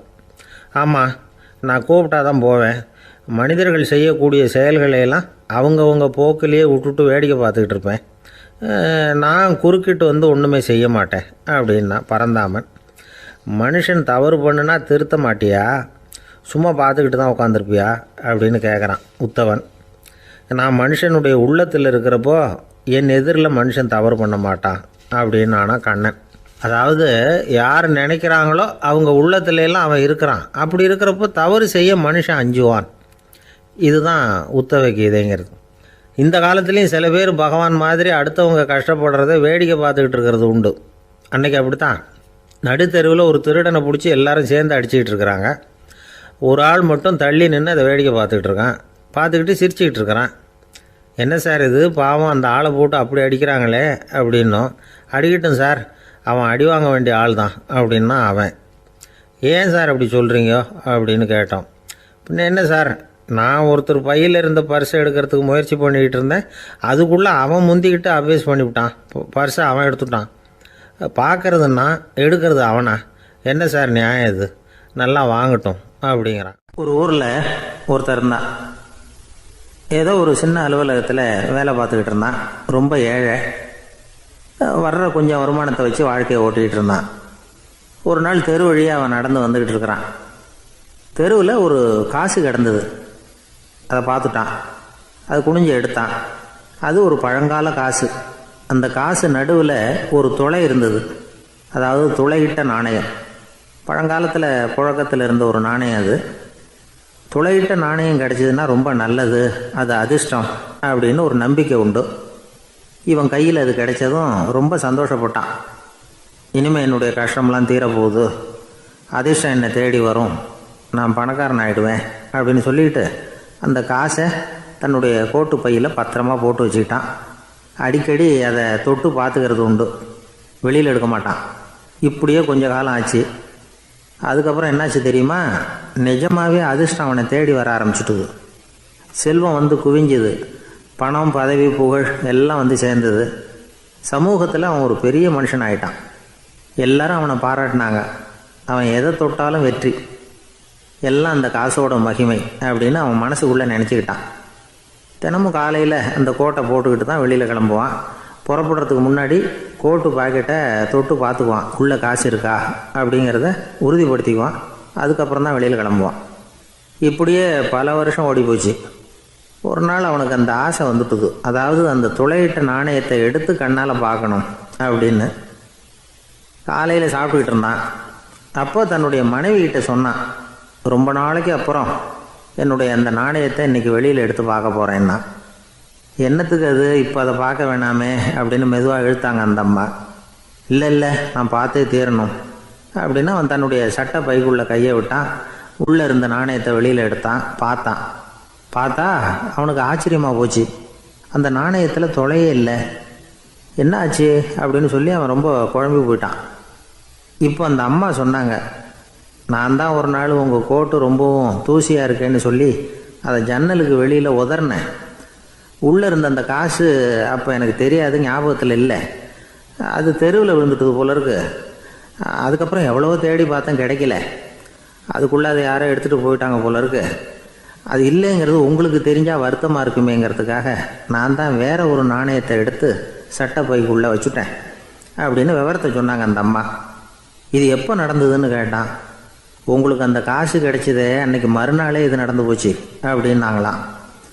இதை கொஞ்சம் யோசனை பண்ணி பாருங்கள். அவனுக்கு அதிர்ஷ்டத்தை கொடுத்தது அந்த நாணயம் இல்லை, அவனுடைய நம்பிக்கை, அதாவது தன்னம்பிக்கை. அதுதான் வேலை செஞ்சிருக்கு. இதிலிருந்து நாம் தெரிஞ்சுக்க வேண்டியது என்னென்னா, வாழ்க்கையில் முன்னேற நினைக்கிறவங்களுக்கு தன்னம்பிக்கை ரொம்ப முக்கியம். அது இல்லைன்னா முன்னேற முடியாது. ஒருத்தன் சொன்னானா, நான் எப்போவுமே என்ன தான் சார் நம்புவேன், மற்றவங்கள நம்ப மாட்டேன். நேற்றுக்கு பாருங்கள், திடீர்னு 10 பேர் என்னை அடிக்க வந்துட்டாங்க, நான் ஒருத்தனாகவே அதை சமாளித்தேன் அப்படின்றான் ரொம்ப பெருமையாக. அது எப்படின்னு கேட்டாங்களாம். ஒரே ஓட்டமாக அங்கேருந்து ஓடி வந்துட்டேன் அப்படின்னு நான். ரொம்ப நாளைக்கு முன்னாடி ஒரு நாள் கோவலன் நாடகம் நடந்தது.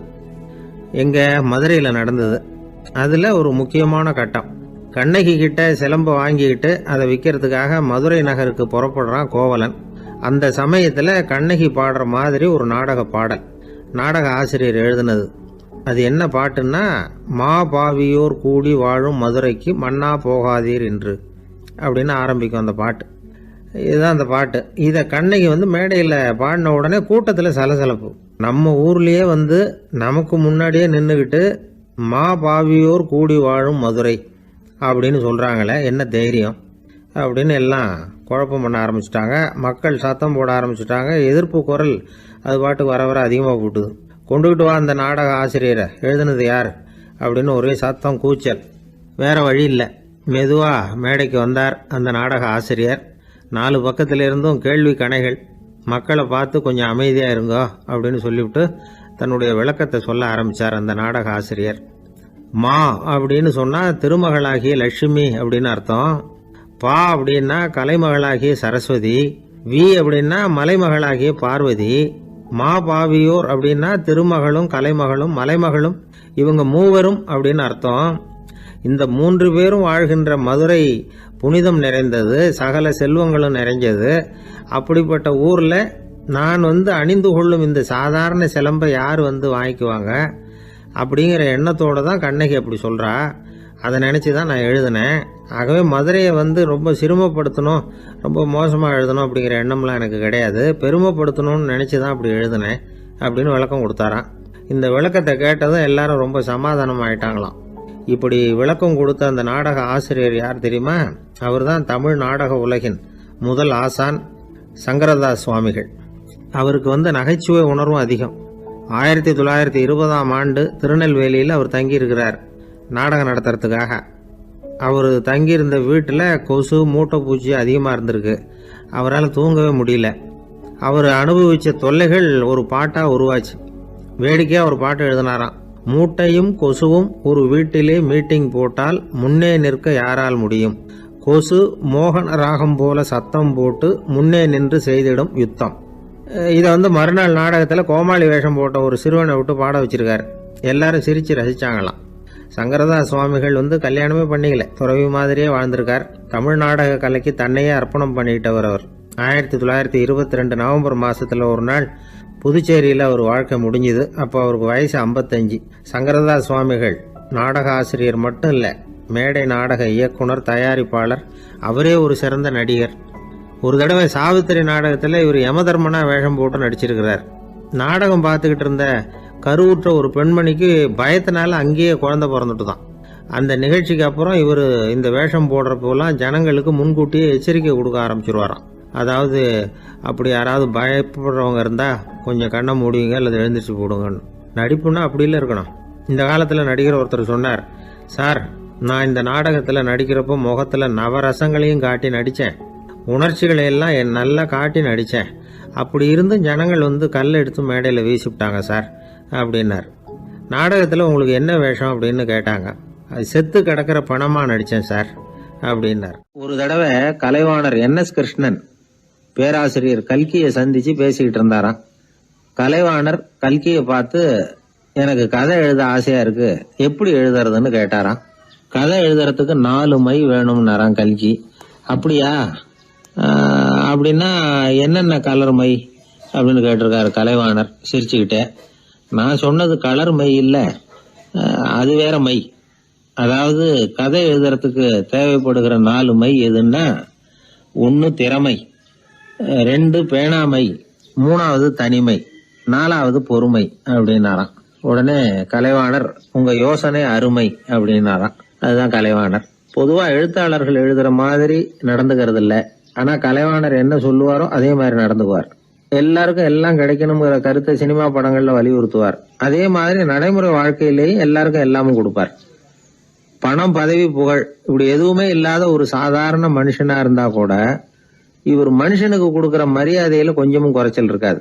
இந்த குணம் சாதாரணமா எல்லாருக்கும் இருக்கிறது இல்ல. அவரு சினிமா தியேட்டருக்கு போய் சினிமா பாக்குறது வழக்கம். அவரு வந்திருக்கிறாருங்கிறது தெரிஞ்சா போதும், வெளியில பிச்சைக்காரங்க கூடிடுவாங்க. இது அவருக்கு தெரியும். வெளியில நம்மளை நம்பி ஒரு கூட்டம் காத்துக்கிட்டு இருக்குமேன்னு நினைப்பார். உடனே ஒரு 100 ரூபா நோட்டை கொடுத்து சில்லறையா மாத்திட்டு வர சொல்லுவார். படம் முடிஞ்சு வெளியில வர்றப்போ சில்லறையோட வருவார். எல்லாருக்கிட்டையும் கொடுத்துருவார். ஏன்னா எல்லாரும் தேடிட்டு வருவாங்க அவரை. என்ன எல்லாரும் சௌக்கியமா இருக்கிறீங்களா அப்படின்னு பிரியமா விசாரிப்பார். ஏதோ ரொம்ப நெருங்கின சொந்தக்காரங்களை விசாரிக்கிறது மாதிரி விசாரிப்பாரு. தன்கிட்ட இருக்கிற சில்லறையை எல்லாருக்கும் சமமா பிரிச்சு கொடுத்துட்டு தான் அங்கிருந்து புறப்படுவார். ஒரு நாள் அது மாதிரி புறப்படுற சமயத்துல ஒரு சின்ன பையனுக்கு சில்லறை எதுவும் கிடைக்கல கொடுக்கறதுக்கு. இது கலைவாணருக்கு தெரியாது. கார்ல ஏறி புறப்பட்டு போயிட்டார். அந்த பையன் காரை பிடிச்சிக்கிட்டு பின்னாடியே ஓடியாந்துருக்கிறான். ஐயா, நீங்களே இல்லைன்னு சொன்னா நான் என்ன பண்றது? இன்னைக்கு பட்னி தான், அம்மாவுக்கு வேற உடம்பு சரியில்லை அப்படின்னு கத்திக்கிட்டே ஓடியாந்தானா. கலைவாணர் கவனிச்சுட்டார். உடனே காரை நிறுத்த சொன்னார். இறங்கினார். அந்த சின்ன பையனை கட்டி பிடிச்சிக்கிட்டு, என்ன மன்னிச்சுக்கப்பா, நான் கவனிக்காம வந்துட்டேன் அப்படின்னு சொல்லி அழ ஆரம்பிச்சுட்டாராம். இன்னொரு தடவை இதே மாதிரி ஒரு தியேட்டர்ல இருந்து வெளியில வந்திருக்கிறார். ஒரு ஆள் அவர்கிட்ட நின்றுருக்கார். அவர் கொடுக்கறதுக்கு இவர்கிட்ட பணம் இல்லை. பணம் இல்லையாப்பா அப்படின்னாராம். உங்ககிட்டயே இல்லையா அப்படின்னாராம் அவரு. கலைவாணருக்கு மனசு ரொம்ப சங்கடமா போச்சு. உடனே புறப்பட்டு வீட்டுக்கு போனார். அங்க இங்க தேடி பார்த்து அங்க இருந்த கொஞ்சம் நெஞ்ச சில்லறை எடுத்தார். காரு டிரைவரை கூப்பிட்டார். தியேட்டர் வாசல்ல நின்றுகிட்டு இருந்த ஆசாமியோட அங்க அடையாளங்களை சொன்னார். காரை எடுத்துட்டு போய் அந்த ஆளை கண்டுபிடிச்சு இந்த காசை கொடுத்துட்டு வா அப்படின்னு அனுப்பி வச்சாராம். பிச்சை போடுறதுக்காக காரை அனுப்புனதாக வேற யாரை பத்தியாவது நீங்க கேள்விப்பட்டிருக்கிறீங்களா? அவர் ஒரு வித்தியாசமான மனிதர், வித்தியாசமான கலைஞர். கலைவாணரோட சகோதரர் கல்யாணம் நடந்தது. அதுல தியாகராஜ பாகவதர் கச்சேரி முடிஞ்ச உடனே அதுல சம்பந்தப்பட்ட கலைஞர்களுக்கெல்லாம் கலைவாணர் பரிசுகள் கொடுக்கிறார். அந்த கச்சேரியில கடம் வாசிச்சவருக்கு மட்டும் மத்த எல்லாருக்கும் கொடுத்ததை விட பெருசா ஒரு வெள்ளி கோப்பையை பரிசா கொடுத்தாராம். மத்தவங்களுக்கு எல்லாம் சின்னதா கொடுத்துட்டு கட வித்துவானுக்கு மட்டும் பெருசா பரிசு கொடுக்குறீங்களே ஏன்னு கேட்டிருக்கிறாங்க. அதுக்கு கலைவாணர் விளக்கம் கொடுத்தாராம். இப்பெல்லாம் ரயில்ல கூட்டம் அதிகங்கிறது உங்களுக்கு எல்லாருக்கும் தெரியும். இந்த வித்வான் இவ்வளவு பெரிய மண்பானைய ரயில்ல ரொம்ப பத்திரமா உடையாம ரொம்ப தூரத்துல இருந்து கொண்டு வந்திருக்கிறாரே, அது என்ன சாமான்யமான காரியமா? அவரோட அந்த சாமர்த்தியத்தை பாராட்டுறதுக்காக தான் அவருக்கு இவ்வளவு பெரிய பரிசு அப்படின்னு விழுந்தது. உடனே அவங்களுக்கு ஒரு ஆசை, கபீரை சந்திச்சு பேசணும் அப்படின்னு அவங்க ஆசைப்பட்டாங்க. அவங்க அப்படி ஆசைப்பட்டதுக்கு ஒரு காரணம் உண்டு. ஏன் அப்படி ஆசைப்பட்டாங்கன்னா, 2 ஞானிகளை சந்திக்க வச்சா பல அரிய தத்துவங்களை கேட்கறதுக்கு ஒரு வாய்ப்பு கிடைக்கும். அதனால அவங்க 2 பேரையும் எப்படியாவது சந்திக்க வச்சிடணும் அப்படின்னு அவங்க ஆசைப்பட்டாங்க. அந்த சீடர்கள் தங்களுடைய விருப்பத்தை அவர்கிட்டயே சொன்னாங்க. இது மாதிரி அவர் கபீர் இந்த ஊர்ல இருக்கிறதா தெரியுது, சந்திச்சா தேவையில்லைன்னு. சரி, கபீரை சந்திக்கலாம், ஆனா அவரோட பேசுறத பத்தி நான் எதையும் சொல்றதுக்கு இல்லை அப்படின்னு விட்டார் பரீத். ஏன் கபீரோட நீங்க எதுவும் பேச மாட்டீங்களா அப்படின்னு கேட்டாங்க சீடர்கள். அவரோட பேசுறதுக்கு எதுவும் இல்லை. ஏன்னா எனக்கு என்ன தெரியுங்கிறது அவருக்கு தெரியும், அவருக்கு என்ன தெரியுங்கிறது எனக்கு தெரியும். அப்படி இருக்கிறப்ப நாங்க 2 பேரும் பேசிக்கிறதுக்கு என்ன விஷயம் இருக்க போகுது அப்படின்னாரு அவர். இங்க நிலைமை இப்படி. கபீர் இருக்கிற இடத்துல என்ன நடந்தது தெரியுமா? இது மாதிரி பரீத் காசிக்கு வந்திருக்கிறார் அப்படிங்கிற விஷயம் கபீரின் சீடர்களுக்கு தெரிஞ்சது.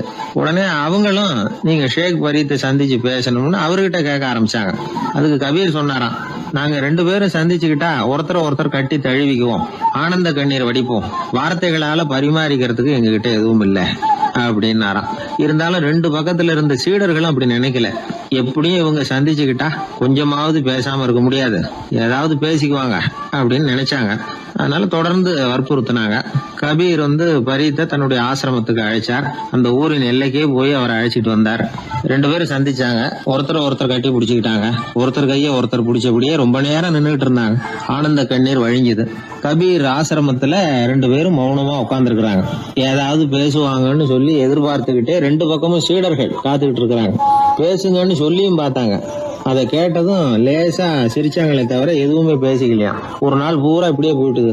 அதுக்கப்புறம் பரீத் கபீர் கிட்ட விடைபெற்றுக்கிட்டு புறப்பட்டார். ஏன் நீங்க பேசல அப்படின்னு சொல்லி கபீரின் சீடர்கள் கேட்டாங்களாம். அதுக்கு கபீர் சொன்னார், நாங்க 2 பேரும் உணர்ந்ததை சொல்றதுக்கு வார்த்தைகள் கிடையாது. எல்லாமும் உணர்ந்த பரீத்து கிட்ட பேசுறதுக்கு என்கிட்ட எதுவும் இல்லை, அதனால பேசல அப்படின்னார். இதே மாதிரி பரீத்தின் சீடர்களும் அவர்கிட்ட கேட்டிருக்கிறாங்க, ஏன் நீங்க பேசலன்னு. எங்க 2 பேர்ல யாராவது ஒருத்தர் பேச ஆரம்பிச்சிருந்தாலும் அதை போல முட்டாள்தனம் வேற எதுவும் இருக்க முடியாதுன்னாரு அவரு. ஞானிகள் 2 பேரும் பேசி இருந்தா என்ன ஒரு தெளிவு கிடைக்குமோ அதை விட அதிகமான தெளிவு கிடைச்சுதான் சீடர்களுக்கு. உண்மையின் வடிவமான பரம்பொருள் பேசப்பட வேண்டிய ஒன்றல்ல, அது உணரப்பட வேண்டிய ஒன்று அப்படிங்கறத அவங்க புரிஞ்சுக்கிட்டாங்களாம். ஒரு கணவனும் மனைவியும் ரொம்ப நாள் ஒருத்தர் பிரிஞ்சிருந்தாங்க. பல வருஷங்களுக்கு அப்புறம் அவங்க சந்திச்சாங்க.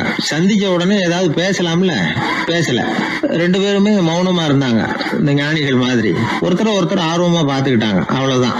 அந்த கணவனை தனியா கூப்பிட்டுக்கிட்டு போய் ஒருத்தர் விசாரிச்சார், ஏன்பா இவ்வளவு நாள் கழிச்சு சந்திக்கிறீங்க, நீயாவது முதல்ல வாயை திறக்கப்படாதான்னார். அதுக்கு அவர் சொன்னார், ஏற்கனவே நான் வாயை திறந்ததுனால தானே சார் இவ்வளவு காலமும் பிரிஞ்சு இருக்கிறது மாதிரி ஆச்சு, அதனால அவசரப்படாம பொறுமையா இருக்கிறேன் அப்படின்னாரு. அதனால பேச்சு பெருசுதான், இருந்தாலும் மௌனம் அதை விட பெரியது அப்படிங்கறத ஒரு வாழ்வியல் உண்மையாக நாம புரிஞ்சுக்கணும். ஒரு சிகை அலங்கார கூடம், ரொம்ப சுறுசுறுப்பாக எல்லாரும் வேலை செஞ்சுக்கிட்டு இருக்கிறாங்க. முடி வெட்டிக்க வந்திருக்கிறவங்க நிறைய பேர், எல்லாரும் வரிசையாக உட்காந்துருக்குறாங்க. அந்த சமயத்தில் திடீர்னு கதவை திறந்துக்கிட்டு ஒருத்தர் உள்ளே வர்றார். அவர் ஒரு பெரிய மனிதர். அவரும் முடி வெட்டிக்கிறதுக்காக தான் உள்ளே வந்திருக்கிறார். அவரை பார்த்த உடனே அங்கே வரிசையில் உட்காந்துருந்தவங்க எல்லாரும் எழுந்திரிச்சு அவர்கிட்ட வந்துட்டாங்க. அவரை சுற்றி நின்றுக்கிட்டாங்க. எப்படி இருக்கிறீங்க, நல்லா இருக்கீங்களா அப்படின்னு விசாரிக்க ஆரம்பிச்சிட்டாங்க. எல்லாம் முடிஞ்சதும் வந்தவர் கேட்டார், வரிசையில் கடைசியாக இருக்கிறவர் யார் அப்படின்னு கேட்டார். ஏன்னு கேட்டாங்க. நான் அதுக்கு அடுத்தபடியாக உட்காரணும், அதுக்காக தான் கேட்குறேன் அப்படின்னார். உடனே அங்கே இருந்தவங்கெல்லாம் என்ன சொன்னாங்க தெரியுமா? நீங்கள் வரிசையில் காத்திருக்கக்கூடாது, நீங்கள் அரசாங்கத்தின் தலைவர், உங்களுக்கு நேரம் முக்கியம், அதனால் நீங்கள் முன்னாடி போங்க அப்படின்னு சொன்னாங்க. ஆனால் அதை அவர் கேட்கல. தோழர்களே, உங்களுடைய கருத்துக்கு ரொம்ப நன்றி. எல்லாரும் வரிசையாக தான் வரணும், அதுதான் முறை. வரிசையில் வரணுங்கிற நடைமுறையை நானும் பின்பற்ற விரும்புகிறேன். நாம் எல்லாரும் சமமானவர்கள் அப்படின்னார். இப்படி சொல்லிவிட்டு வரிசையில் கடைசியாக இருந்த ஒரு நாற்காலியில் போய் உட்காந்துக்கிட்டார். தன் சட்டை பையில் இருந்த ஒரு செய்தித்தாளை எடுத்தார், படிக்க ஆரம்பிச்சிட்டார். ஆனால் அங்கே இருந்தவங்களால இதை பார்த்துக்கிட்டு சும்மா இருக்க முடியல. ஒருத்தர் எழுந்திரிச்சு வந்தார். ஐயா, இப்போ என்னுடைய முறை வந்திருக்குது, நான் தான் போக வேண்டிய முறை. உங்களை இங்கே காத்திருக்க வைக்கிறத விட ஒரு 5 ஆண்டுகளுக்கு கூட நான் முடிவெட்டிக்காமே இருந்துட முடியும் அப்படின்னார். அவர் மறுபடியும் சொன்னார், ஐயா, நீங்கள் வரிசை முறையை தாண்டி போக விருப்பப்படல, சரி, ஆனால் என்னுடைய முறையை மாற்றி கொடுக்கறதுக்கு எனக்கு முழு உரிமை இருக்குது. இதுக்கு பதிலாக உங்களுடைய கடைசி இடத்த நான் எடுத்துக்கிறேன், இதை நீங்கள் மறுக்க முடியாதுன்னார். அங்கே இருந்த மற்றவங்களும் இதை ஒரு மனசாக வற்புறுத்த ஆரம்பிச்சிட்டாங்க.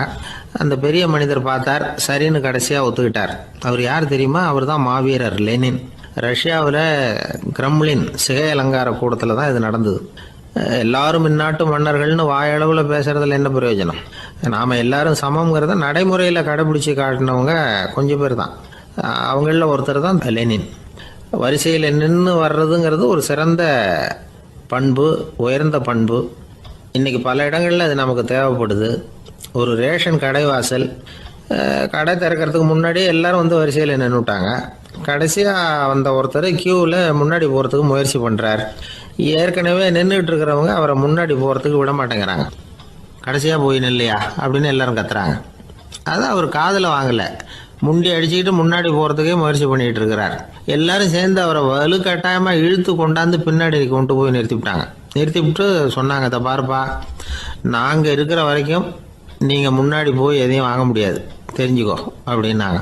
இப்போ அந்த ஆள் சொன்னாராம், நான் இங்கே பின்னாடி நிற்கிற வரைக்கும் நீங்களும் எதுவும் வாங்க முடியாது அப்படின்னாராம். ஏன்னு கேட்டிருக்கிறாங்க. நான் தான் அந்த கடையை திறக்க வேண்டிய ஆள் அப்படின்னா. ஒரு ஊரில் ஒரு மன்னன் இருந்தான், கொடுங்கோல் மன்னன். நிறைய தொந்தரவு பண்ணிக்கிட்டு இருந்தான். அவன் ஒரு தடவை என்ன பண்ணான் தெரியுமா? ஒரு தப்பும் பண்ணாத ஒரு இளைஞனை பிடிச்சி ஜெயிலில் அடைச்சுட்டான். அந்த பையனோட சொந்தக்காரங்கள்லாம் ராஜா கிட்ட போனாங்க. அவன் ஒரு தவறும் பண்ணலை, அவனை விடுதலை பண்ணுங்க அப்படின்னு கெஞ்சி கேட்டுக்கிட்டாங்க. மன்னன் யோசனை பண்ணான். அந்த இளைஞனை கூப்பிட்டுக்கிட்டு வர சொன்னான். அவனை கொண்டாந்து ராஜா முன்னாடி நிறுத்தினாங்க. இதை பாருப்பா, உன்னை நான் விடுதலை பண்ணுவேன், ஆனால் ஒரு கண்டிஷன். அந்த நிபந்தனையை நீ நிறைவேற்றினா உனக்கு விடுதலை அப்படின்னா மன்னன். சரின்னு ஒத்துக்கிட்டான் பையன். மன்னன் கண்டிஷன் என்னங்கிறத சொன்னான். உங்ககிட்ட ஒரு செம்மறி ஆட்டை கொடுக்க போகிறேன், 1 மாதத்துக்கு அதுக்கு தேவையான தீனியையும் கொடுக்க போகிறேன். 1 மாதம் கழித்து அந்த ஆட்டை எடை போட்டு பார்ப்பேன். அந்த ஆட்டின் எடை கொஞ்சம் கூட கூடி இருக்கக்கூடாது. எடை கூடி இருந்தால் உனக்கு விடுதலை கிடையாது. என்ன சொல்கிற அப்படின்னா. பையனுக்கு ஒன்றும் புரியல, பயமாக போயிட்டுது. குழம்பிக்கிட்டே நின்றுக்கிட்டு இருக்கிறான். சரி, ஒரு நாள் டைம் தரேன், நல்லா யோசனை பண்ணி பார்த்துட்டு நாளைக்கு உன் முடிவை சொல்லு அப்படின்னா மன்னன். பையன் கவலையோடு வெளியில் வந்தான். அங்கே ஒரு பெரியவர் நின்றுக்கிட்டு இருந்தார். அவர்கிட்ட விஷயத்தை சொன்னான். அந்த பெரியவர் இந்த பையனுக்கு காதோட காதாக ஒரு வழியை சொல்லி கொடுத்தார். அதை கேட்டதும் பையன் மறுபடியும் மன்னன் முன்னாடி நின்னா, உங்கள் நிபந்தனையை ஏற்றுக்கிறேன்னு சொன்னான். மன்னன் ஒரு ஆட்டுக்குட்டியையும் அதுக்கு 1 மாதத்துக்கு தேவைப்படுற தீவனத்தையும் கொடுக்கும்படியாக உத்தரவு போட்டான். கொடுத்தாங்க, ஓடிட்டு போயிட்டான். 1 மாதம் தினமும் தவறாமல் அந்த தீவனத்தை ஆட்டுக்குட்டிக்கு போட்டுக்கிட்டு இருக்கிறான். 1 மாதம் கழித்து அந்த ஆட்டை அரண்மனைக்கு ஓட்டிகிட்டு போனான். மன்னன் அதை எடை போட்டு பார்க்குறான், எடை கூடவே இல்லை, அப்படியே தான் இருக்குது. உடனே போட்ட நிபந்தனைப்படி அந்த இளைஞனை விடுதலை பண்ணிவிட்டான். சரி, ஆட்டுக்கு எடை கூடாமல் இருக்கிறதுக்கு அந்த பெரியவர் சொல்லி கொடுத்த யோசனை என்ன அப்படின்னா, அது வேற ஒன்றும் இல்லை. அந்த ஆட்டுக்கு எதிரில் அது கண்ணில் படுற மாதிரி ஒரு ஓநாயை கட்டி போட சொன்னார். அவ்வளவுதான். ஆட்டுக்கு ஓநாய்ங்கிறது பிறவி பகை. ஓநாயை பார்த்தா ஆடு நடுங்க ஆரம்பிச்சிரும், அவ்வளவு பயம். தினமும் அந்த ஆடு பயந்துக்கிட்டே தேனி சாப்பிட்டுது, எடை கூடல. அதுதான் ரகசியம். இது சின்ன பிள்ளைங்களுக்கான ஒரு கதை. இதிலேருந்து தெரிஞ்சுக்க வேண்டிய உண்மை என்னன்னா, நாமெல்லாம் சாப்பிட்றப்ப மனசும் உடம்பும் அமைதியாக இருக்கணும். அப்போ தான் அது உடம்புல ஒட்டும். அவசரத்துலையும் பயத்துலையும் சாப்பிட்டா அது சரியா ஜீரணமாகாது. இன்னொரு ராஜா இருந்தார். அவரும் ஒரு இளைஞனை ஜெயிலில் அடைச்சி விட்டார். விடுதலை பண்ணணும்னா ஒரு கண்டிஷன்னார். என்னன்னு கேட்டான். ஒரு ஆட்டுக்குட்டியை உன் முன்னாடி கொண்டாந்து நிறுத்துவேன், நீ அதுக்கிட்ட ஒரு கேள்வி கேட்கணும், அதுக்கு சரியான பதிலை சொல்லணும், அப்படி செஞ்சுட்டா உனக்கு விடுதலைன்னார். இளைஞன் யோசனை பண்ணி பார்த்தான், சரின்னு ஒத்துக்கிட்டான். அது பிரகாரமே ஆட்டுக்குட்டியை பதில் சொல்ல வச்சுட்டான். என்ன நடந்தது தெரியுமா? ஆட்டுக்குட்டியை கொண்டாந்து நிறுத்தினாங்க. இவன் மெதுவாக அதுக்கிட்ட போனான். அது காதுகிட்ட போய் ஏப்ரலுக்கு அடுத்த மாதம் என்ன மாதம்னு கேட்டான். அது உடனே மேன்னு கத்திச்சு. இவன் விடுதலை ஆயிட்டான். ஒரு நண்பர் வந்தார். ரொம்பவும் இறுக்கமாக உடை அணிஞ்சிருந்தார். அதாவது ஆடைக்குள்ளே அவர் மாட்டிக்கிட்டு இருந்தது மாதிரி தெரிஞ்சது. ஏன் துணி குறைச்சலாக எடுத்துட்டீங்களா அப்படின்னு கேட்டோம். இல்லைங்க, எனக்கு எப்போவுமே இறுக்கமாக உடை அணிகிறது தான் பிடிக்கும் அப்படின்னார். ஒருத்தர் எப்படி உடை அணிகிறார் அப்படிங்கிறத வச்சு அந்த ஆள் எப்படிப்பட்டவர் அப்படிங்கிறத கண்டுபிடிச்சிடலாம். உடை அணிகிற விதம் ஒருத்தருடைய மனநிலையை வெளிப்படுத்துதான். இப்போ இறுக்கமான உடை அணிகிறவங்க பொதுவாக மன நிம்மதி இல்லாதவங்களாக இருப்பாங்களாம், கோபக்காரங்களாக இருப்பாங்களாம். ரொம்ப தொலைதொலைப்பாக ஆடை அணிகிறவங்க இருக்கிறாங்கல்ல, அவங்கெல்லாம் அமைதியான ஆளாக இருப்பாங்களாம், சாந்தமாக இருப்பாங்களாம். இவங்கெல்லாம் போராடுறதுக்கு சரியாக வரமாட்டாங்களாம். இப்படி ஒரு கணிப்பு இருக்குது. அதனால தான் போர் வீரர்களுக்கெல்லாம் இறுக்கமான உடையை தான் கொடுக்கறது வழக்கம். ஆனால் சன்னியாசிகளை பாருங்கள், அவங்களுக்கெல்லாம் ரொம்ப தொலை உடைகள் தான். அவங்கெல்லாம் வந்து டைட் பேண்ட் போட்டுக்கிட்டு நிற்க மாட்டாங்க சன்னியாசிகள்லாம். அதே மாதிரி சன்னியாசிகள்லாம் காவி உடையை தேர்ந்தெடுக்கிறதுக்கும் காரணம் உண்டு. பல ஆண்டுகள் சோதனை செஞ்சு பார்த்துட்டு தான் சன்னியாசத்துக்கு காவி தான் சரி அப்படின்னு முடிவு பண்ணியிருக்கிறாங்க. இப்போ பௌதீக விஞ்ஞானப்படியும் அதுதான் சரி. அதாவது சூரிய ஒளியில் வந்து 7 வண்ணங்கள் உண்டு. ஒரு பொருள் மேலே அது விழும்பொழுது அந்த பொருள் நமக்கு சிவப்பாக தெரிஞ்சதுன்னா அந்த பொருள் வந்து சிவப்பை தவிர மற்ற எல்லா நிற கதிர்களையும் உள்வாங்கிக்கிட்டு சிவப்பு நிறத்தை மட்டும் வெளியில் விடுது. அதாவது விலக்கி விடுது. அதனால தான் அந்த பொருள் வந்து சிவப்பாக தெரியுது. உடல் ஆரோக்கியத்துக்கு ஓரளவு சிவப்பு தேவைப்படுது. அதனால தான் காவி உடை அணிஞ்சால் சூரிய ஒளி ஓரளவு சிவப்பை விலக்கிவிடும். அதாவது சிவப்பின் பலனும் கிடைக்கும், இந்த சிவப்பின் கெடுதலும் இல்லை அப்படின்னு யோசனை பண்ணாங்க. காவி வந்து உதய வேளையின் நிறம். கீழ் வானத்தில் கதிர் உதிக்கிற வேளையில் முதல் ஒளி தோன்றுகிற நேரத்தில் காவி நிறம் தான் கசியும். தியானம் செய்கிறப்போ முதல்ல காணக்கூடிய ஒளி காவி நிறம் தான். தியானத்தின் உச்ச நிலையின் நிறம் நீலம். தியானம் வந்து காவி நிறத்தில் ஆரம்பமாகி நீல நிறத்தில் நிறைவடைகிறது அப்படிங்கிறார் ஓஷோ. நீலம் வந்து தியான சிகரம், காவி வந்து தியான ஆரம்ப குறியீடு, ஒரு சன்னியாசியின் ஆரம்ப தரிசனம் அப்படிங்கிறார் அவர். ஒருத்தர் நாள் பூரா காவி உடையே அணிஞ்சிருந்தா அந்த நிறம் வந்து அவருக்கு வந்து தியானத்தை பற்றிய நினைவை வந்து ஊட்டிக்கிட்டே இருக்கும். இப்படியே வந்து ஆடைக்கும் தியானத்துக்கும் இடையில ஒரு தொடர் ஏற்படுது. ஒரு துறவியின் உள்ளார்ந்த பண்பாக அது மாறுது. கடை வீதியில் ஒரு பொருள் வாங்க போகிறோம், அது மறந்துடக்கூடாதுங்கிறதுக்காக ஞாபகம் முடிச்சு போட்டுக்கிறோம். அந்த முடிச்சுக்கும் பொருளுக்கும் தொடர்பு இல்லை. ஆனால் கடை வீதிக்கு போன உடனே அந்த முடிச்சு வந்து அந்த பொருளை ஞாபகப்படுத்துது. அதாவது அந்த முடிச்சு வந்து ஒரு தொடர்பு அம்சமாக அமையுது. அது மாதிரி தான் காவி உடையும். ஒரு துறவி வந்து நடக்கும் பொழுது, சாப்பிடும் பொழுது, குளிக்கும் பொழுது அவருடைய காவி உடை அவருக்கு வந்து ஞாபகப்படுத்திக்கிட்டே இருக்கும். அது ஒரு நிலைப்படுத்தப்பட்ட நினைவாக ஞாபக முடிச்சாக மாறிடுது. காவி ஆடை இல்லைன்னா ஒருத்தரால் துறவியாக முடியாதுன்னு அர்த்தம் இல்லை. அதே நேரத்தில் காவி ஆடையால் ஒன்றும் பிரயோஜனம் இல்லை, அதில் ஒன்றும் அர்த்தம் இல்லை அப்படின்னு சொல்லிட முடியாது. இதுதான் உண்மை. இவ்வளவு தூரம் காவி ஆடையை பற்றி சொல்கிறதுனால எல்லாரும் சன்னியாசியாக போயிடுங்கோ அப்படின்னு நாம் சொல்கிறதாக யாரும் நினச்சிடக்கூடாது. மனசுக்கும் நிறத்துக்கும் உள்ள சம்பந்தத்தை தெரிஞ்சுக்கிறதுக்காக தான் இவ்வளவும். நமக்கு தெரிஞ்ச நண்பர் ஒருத்தர் இருக்கிறார், ஆஃபீஸில் வேலை பார்க்குறவர். ஒவ்வொரு மாதமும் 20ஆம் தேதிக்கு பிறகு அவரை போய் பார்த்தீங்கன்னா காவி உடை அணிஞ்சிக்கிட்டு, கண்ணை மூடிக்கிட்டு, கை ரெண்டையும் விரித்து வச்சுக்கிட்டு தியானத்திலேயே உட்காந்துருப்பார். ஏன் இப்படி பண்ணுறீங்கன்னு கேட்டேன். அதாவது 20ஆம் தேதிக்கு பிறகு என் கையில் ஒரு பைசா கூட கிடையாது, ஒரு சன்னியாசி லெவலில் இருக்கிறேன், என்கிட்ட எதுவும் செலவுக்கு கேட்காத அப்படின்னு என் மனைவிக்கு நாசூக்காக உணர்த்துறதுக்காக அப்படி உட்காந்துருப்பேன் அப்படின்னு விளக்கம் கொடுக்குறார் அவர். ஊருக்கு வெளியில் அமைதியான ஒரு இடம், அங்கே ஒரு ஆசிரமம், அங்கே ஒரு சாமியார். அவர் தினமும் நல்ல போதனைகள்லாம் செய்வார். பல பேர் போய் அங்கேயே சில நாள் தங்கி இருந்து அவர் சொல்கிற அறிவுரைகளை எல்லாம் கேட்டுக்கிட்டு வர்றது வழக்கம். ஒரு தடவை அவரை பார்த்துட்டு போகிறதுக்காக 3 வெளியூர் தம்பதிகள் வந்தாங்களாம். அந்த மடத்திலேயே சாப்பிட்டுக்கிட்டு தங்கி இருந்து அவங்களுடைய போதனைகளை கேட்டுக்கிட்டு போகணுங்கிறது அவங்க நோக்கம். காலையில் குளிச்சுட்டு பூஜையில் உட்காந்தார் அந்த சுவாமி. இவங்களும் குளிச்சுட்டு அந்த பூஜையை பார்க்கறதுக்காக அவர் முன்னாடி வந்து உட்காந்தாங்க. பூஜை ஆரம்பமாச்சு. சம்பிரதாயப்படி அது ரொம்ப நேரம் நடந்துக்கிட்டே இருக்குது. இவங்களுக்கு நல்ல பசி இருந்தாலும் இந்த நேரத்தில் அதை எப்படி வெளியில் காட்டிக்கிறது? பேசாமல் இருந்தாங்க. அந்த சுவாமி பூஜையை முடித்தார். அதுக்கப்புறம் பேச ஆரம்பித்தார். பேச்சு அருமையாக தான் இருந்தது, அமிர்தமாக தான் இருந்தது. இருந்தாலும் இவங்களுக்கு இருக்கிற வயிற்று பசி அது சரியாக கவனிக்க விடலை. அந்த சுவாமியே இதை கவனிச்சதா தெரியல. இவங்களுக்கு மனசுக்குள்ள ஒரு எண்ணம், உள்ளே சாப்பாடு தயாராகிட்டு இருக்கும் போல இருக்கு, இந்த பேச்சு முடிஞ்சது நம்மளை உள்ளே அழைச்சிட்டு போய் சாப்பாடு போடுவாங்கன்னு நினைக்கிறோம் அப்படின்னு இவங்களாம் நினச்சிக்கிட்டாங்க. ஆனால் சுவாமி இதை பற்றி எதுவுமே பேசலை, கண்டுக்கலை. ஒரு அம்மாவால் அதுக்கு மேலே சும்மா இருக்க முடியுமா? முடியல. சாப்பாட்டை கவனிக்கலாமா அப்படின்னு சொல்லி மெதுவாக ஆரம்பித்தாங்க. ஓ கவனிக்கலாமே அப்படின்னு உள்ளே அழைச்சிட்டு போனார் சுவாமி. இவங்க ரொம்ப அவசரமாக எழுந்திருச்சு உள்ளே ஓடினாங்க. அங்கே ஒரு மேஜை மேலே ஒரு கிண்ணம் மூடி இருந்தது. ஓ இதுதான் சாப்பாட்டு மேஜை போல இருக்கு, இங்கே சாப்பாடு வந்துடும் அப்படின்னு நினச்சாங்க. உடனே போய் சுற்றி உக்காந்துக்கிட்டாங்க. சுவாமி அந்த கிண்ணத்தை எடுத்து அந்த அம்மா கிட்ட கொடுத்தார். அவங்க அதை வாங்கி மூடியை திறந்து பார்க்குறாங்க. உள்ளே ஒரு சாவி இருக்குது. ஓ சரிதான், இது சமையலறை சாவி போல இருக்கு. அங்கே போய் அதை திறந்து சாப்பாட்டை நாமே எடுத்துக்கிட்டு வந்து இங்கே வச்சுக்கிட்டு சாப்பிடணும் போல இருக்கு அப்படின்னு நினச்சாங்க. சாவி இருக்கு இல்லையா, வாங்க பூட்டு நிறையா காட்டுறேன் அப்படின்னு சுவாமி அவங்கள அழைச்சிட்டு போனார், காட்டினார். இவங்க அந்த அறையை ரொம்ப அவளோட திறந்தாங்க. உள்ளே பார்த்தா அங்கே அரிசி, பருப்பு, விதவிதமான காய்கறி எல்லாம் இருக்குது. சமையலுக்கு வேண்டிய மிளகாய், எண்ணெய், பால், தயிர், நெய் இப்படி எல்லாமே இருக்குது. அடுப்பு, விறகு, நெருப்பு போட்டி அது கூட அங்கே இருக்குது. சாப்பாடு தயாராக இருக்கும்னு நினச்சிக்கிட்டு போனால் இப்படி இருக்குதே அப்படின்னு சொல்லி அதை பார்த்ததும் ரொம்ப சோர்ந்து போயிட்டாங்க அவங்க. சுவாமி என்ன இது சாப்பாடு இல்லையா அப்படின்னாங்க. அதுதான் சாப்பாட்டுக்கு வேண்டிய எல்லாம் இங்கே இருக்குதே. அடுப்பு மூட்டி நீங்கள் தான் அவங்கவுங்க ருசிக்கு தகுந்த மாதிரி சமைச்சிக்கணும். இந்த சன்னியாசிக்கு எப்படி சமைக்க தெரியும் அப்படின்னு கேட்டார் சுவாமி. சாப்பாடு தயாராக இருக்கும்னு நாங்கள் எதிர்பார்த்தோம் அப்படின்னாங்க. நீங்கள் இப்படி சொல்லுவீங்கன்னு நானும் எதிர்பார்த்தேன். இது வரைக்கும் நான் எவ்வளவோ தத்துவம்லாம் எடுத்து சொன்னேன். எல்லாத்தையும் விட இதுதான் அனுபவபூர்வமான தத்துவம்.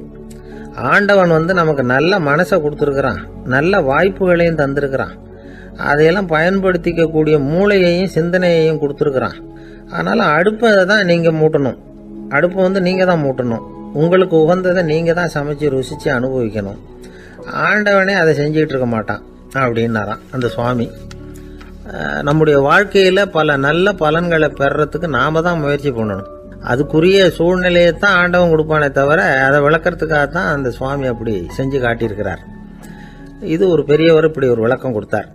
அதுக்கப்புறம் அந்த 3 தம்பதிகளும் தெளிவடைஞ்சுட்டாங்களாம். நாம் தெளிவடைகிறது எப்போங்கிறது தான் தெரியல அப்படின்னு பல பேர் இதை கேட்டுட்டு சொல்லிட்டு இருக்கிறாங்க. இந்த கதையை நம்முடைய நண்பர் ஒருத்தர்கிட்ட சொன்னேன். அந்த நண்பர் ரொம்ப சந்தோஷப்பட்டார். நீங்கள் சொல்கிறது கரெக்டு சார், ஆனால் நான் அதை விட ஒரு படி மேலே சார்.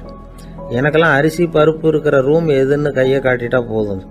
உடனே கிண்ணத்துலேருந்து சாவியை எடுத்து கொடுக்கணுங்கிற அவசியம்லாம் இல்லை எனக்கு. அப்புறம் எப்படி ரூமை திறந்துருவீங்க அப்படின்னு கேட்டேன். பூட்டை உடைச்சி திறந்துருவேன், அதுதான் எனக்கு பழக்கம் அப்படிங்கிறார். வாழ்க்கையில வெற்றி பெற என்ன வழி? இது ஒரு முக்கியமான கேள்வி. இதுக்கு எல்லாரும் பொதுவாக சொல்ற ஒரு பதில், உழைச்சா வெற்றி பெறலாம் அப்படிங்கிறது தான்.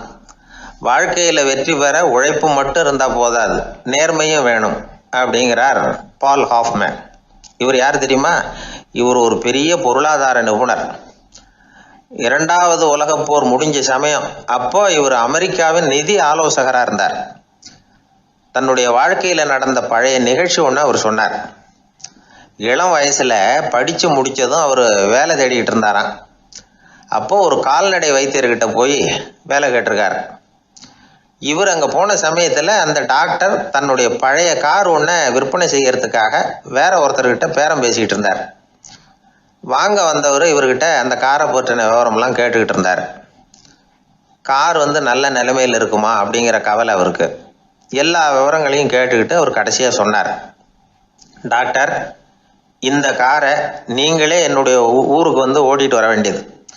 கார் எந்த ரிப்பேரும் ஆகாமல் என்னுடைய ஊருக்கு சேர்ந்துட்டுதுன்னா அங்கேயே நான் பணம் கொடுத்து இந்த காரை வாங்கிக்கிறேன் அப்படின்னார்.